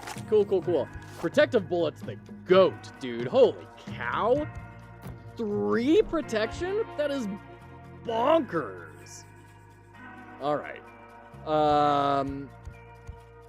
We can get P bullets, deputies bullet that back, and then incendiary bullet. And now we can just blast. Okay. Damage 12 for 8 turns. Oh, friggin' hot potato, dude. Like, I love the art on it. The dark and everything is really cool. Although the like just PNG or the straight up a lava vector or overlaid on top of the bullet is a little bit weird. But I love the environment of it. It feels like it should be a cool thing, not a holy crap, get this away from me as fast as you possibly can sort of thing. All right, so he's on a poison timer at the very least. If we can just stay alive, we win.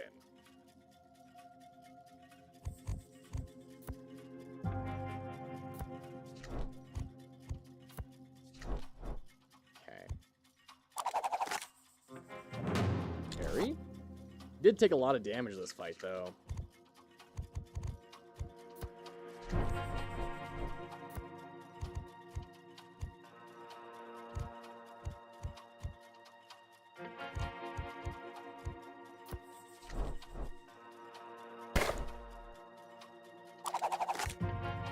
And you're dead, right?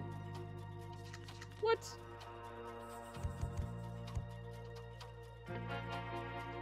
Does it deal damage at the start of the turn or the end of the turn?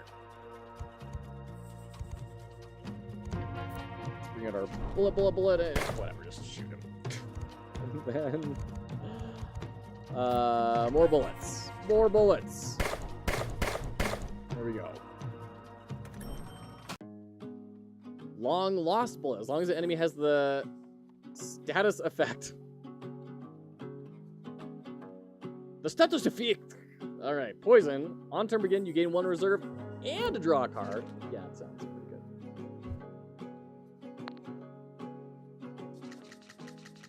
All right.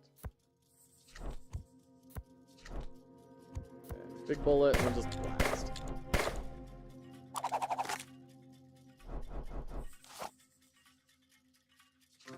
Okay, so we want lots of rotations. We can get the P bullet out, the silver bullet. Just a normal bullet is fine, yeah. Wait, what is this? What is this? What? Steel Nerves revolver shoots automatically every 10 seconds? Oh, no! That's no good. It looks like it's not accounting for this screen, though. It's paused right now. That's nice. Oh, no. Okay. Okay. Everything's fine.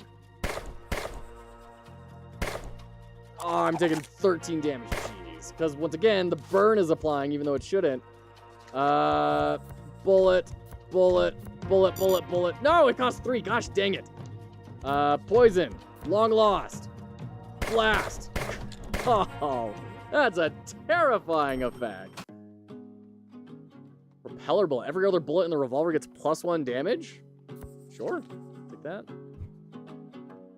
Is there a... ooh, didn't mean to do that on accident. I accidentally dragged the window out a little bit. Is there a campfire I can rest at? Oh, yeah.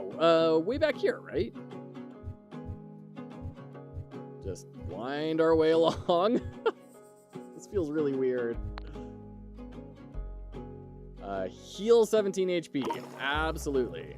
Next save point in 10 events. So it will recharge, is that right? Alright. Shooting does reset the timer. It's not ending your turn. It's not ending your turn, but if you shoot with an empty spot, you take damage. Which is horrifying. It's a lot of damage, too. Like, when you hover over and you don't have something there, there needs to be some, like, big skull icon or... like, hey, look out! You're gonna be hurting yourself here because it's a lot of damage. Silver bullets. I was hoping for the P bullet. Let's just do a propeller bullet. It's fine.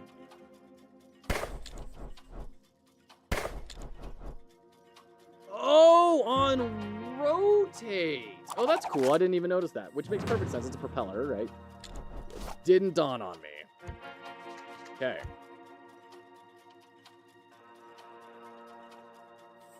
As long as this bullet is in the revolver. So that has to stay in there in order for protected to be on it. Oh, that's such a weird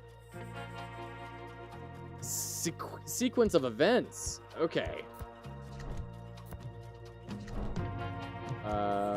Sure.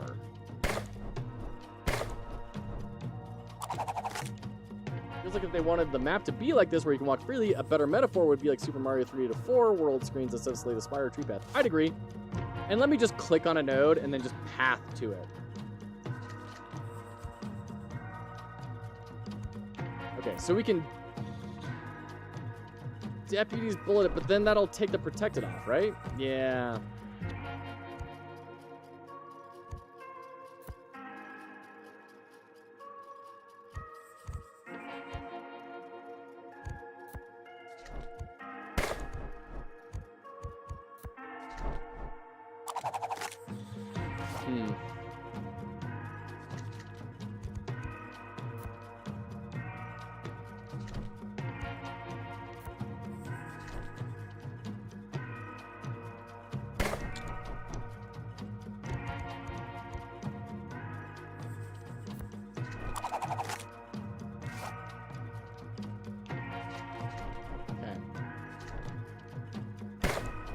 Blasting. Can queue up a whole bunch of bullets.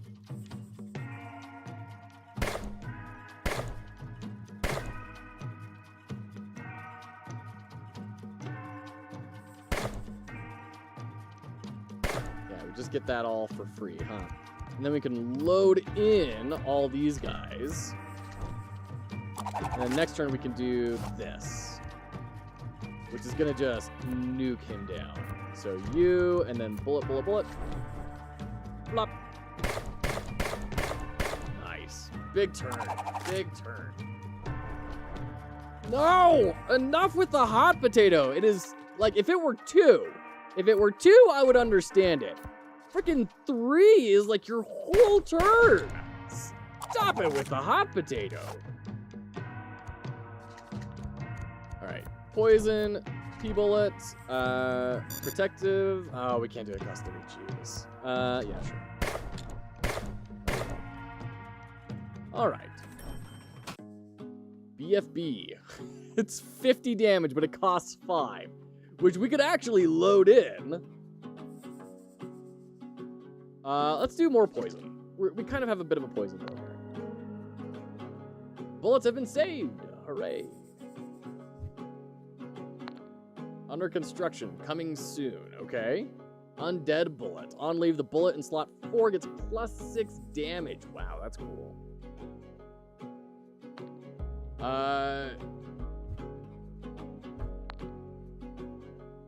Oh, I'll warn you, not a single step further, I swear to the gods I'll kill you. This was our home before you all came and took it. Someday the Onathans will return to Salem and reclaim it. Until then, stay away from it if you value your life. Oh, and tell the governor that his days are limited.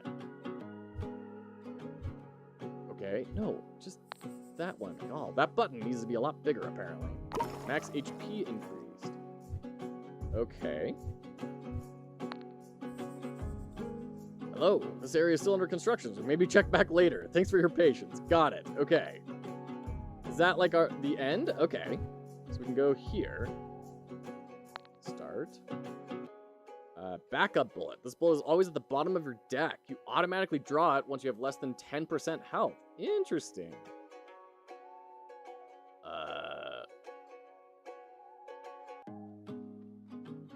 Oh, revolver turns left twice? That's cool. So you can have it skip over things, theoretically.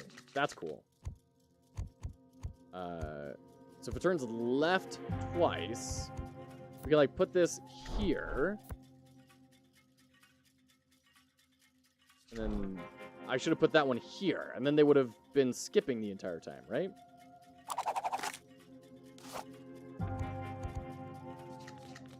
Alright. Full lead bullet. T-bullet. Shoot.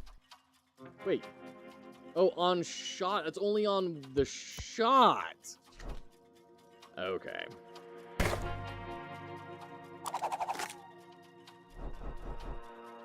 Which the revolver rotates to the left. Okay.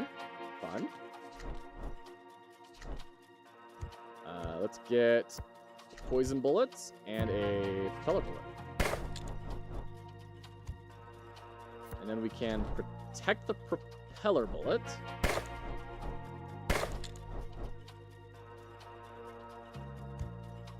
And then okay.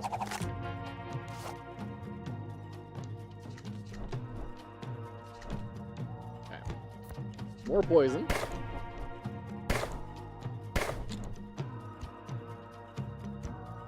Can start loading in some of the big boys here. Load up for maybe a big raw bullet turn next. To be honest, if I can make a deck builder, it might make my turn base much easier.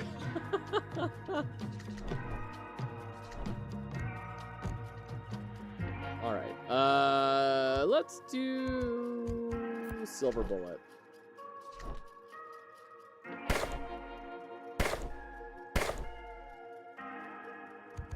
Then we can do bullet point bullets, and then start loading up a little bit.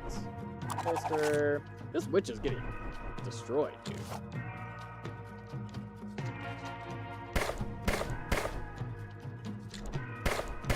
And then we can do full lead bullets, and just all the bullets. All the bullets. All right.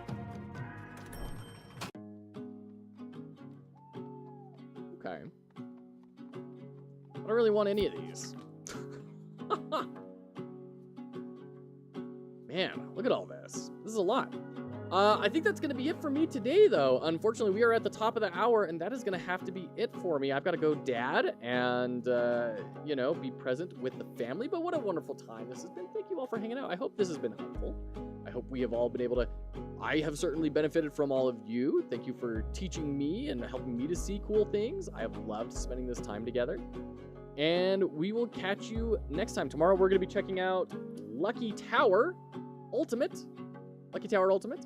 And then we're going to do Kobu Tree Spirit, and then we're going to do Hydra, and then we're going to do Wolf Stride, and then we're going to do Strive for Light. So we've got a whole, you know, we've got a lot of stuff. Lots of stuff to get to. So thank you so much for hanging out. It's been such a joy. We're going to catch you tomorrow. We're going to raid out, though.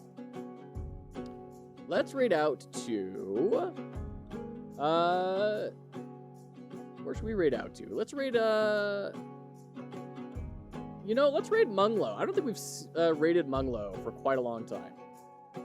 We're going to go hang out with Munglo. They're making a multiplayer experience. They're doing a whole bunch of 3D modeling today. We're going to hang out with them. So thank you so much for hanging out, everyone. Appreciate all of you that were hanging out here today. And we will catch you next time. See you later.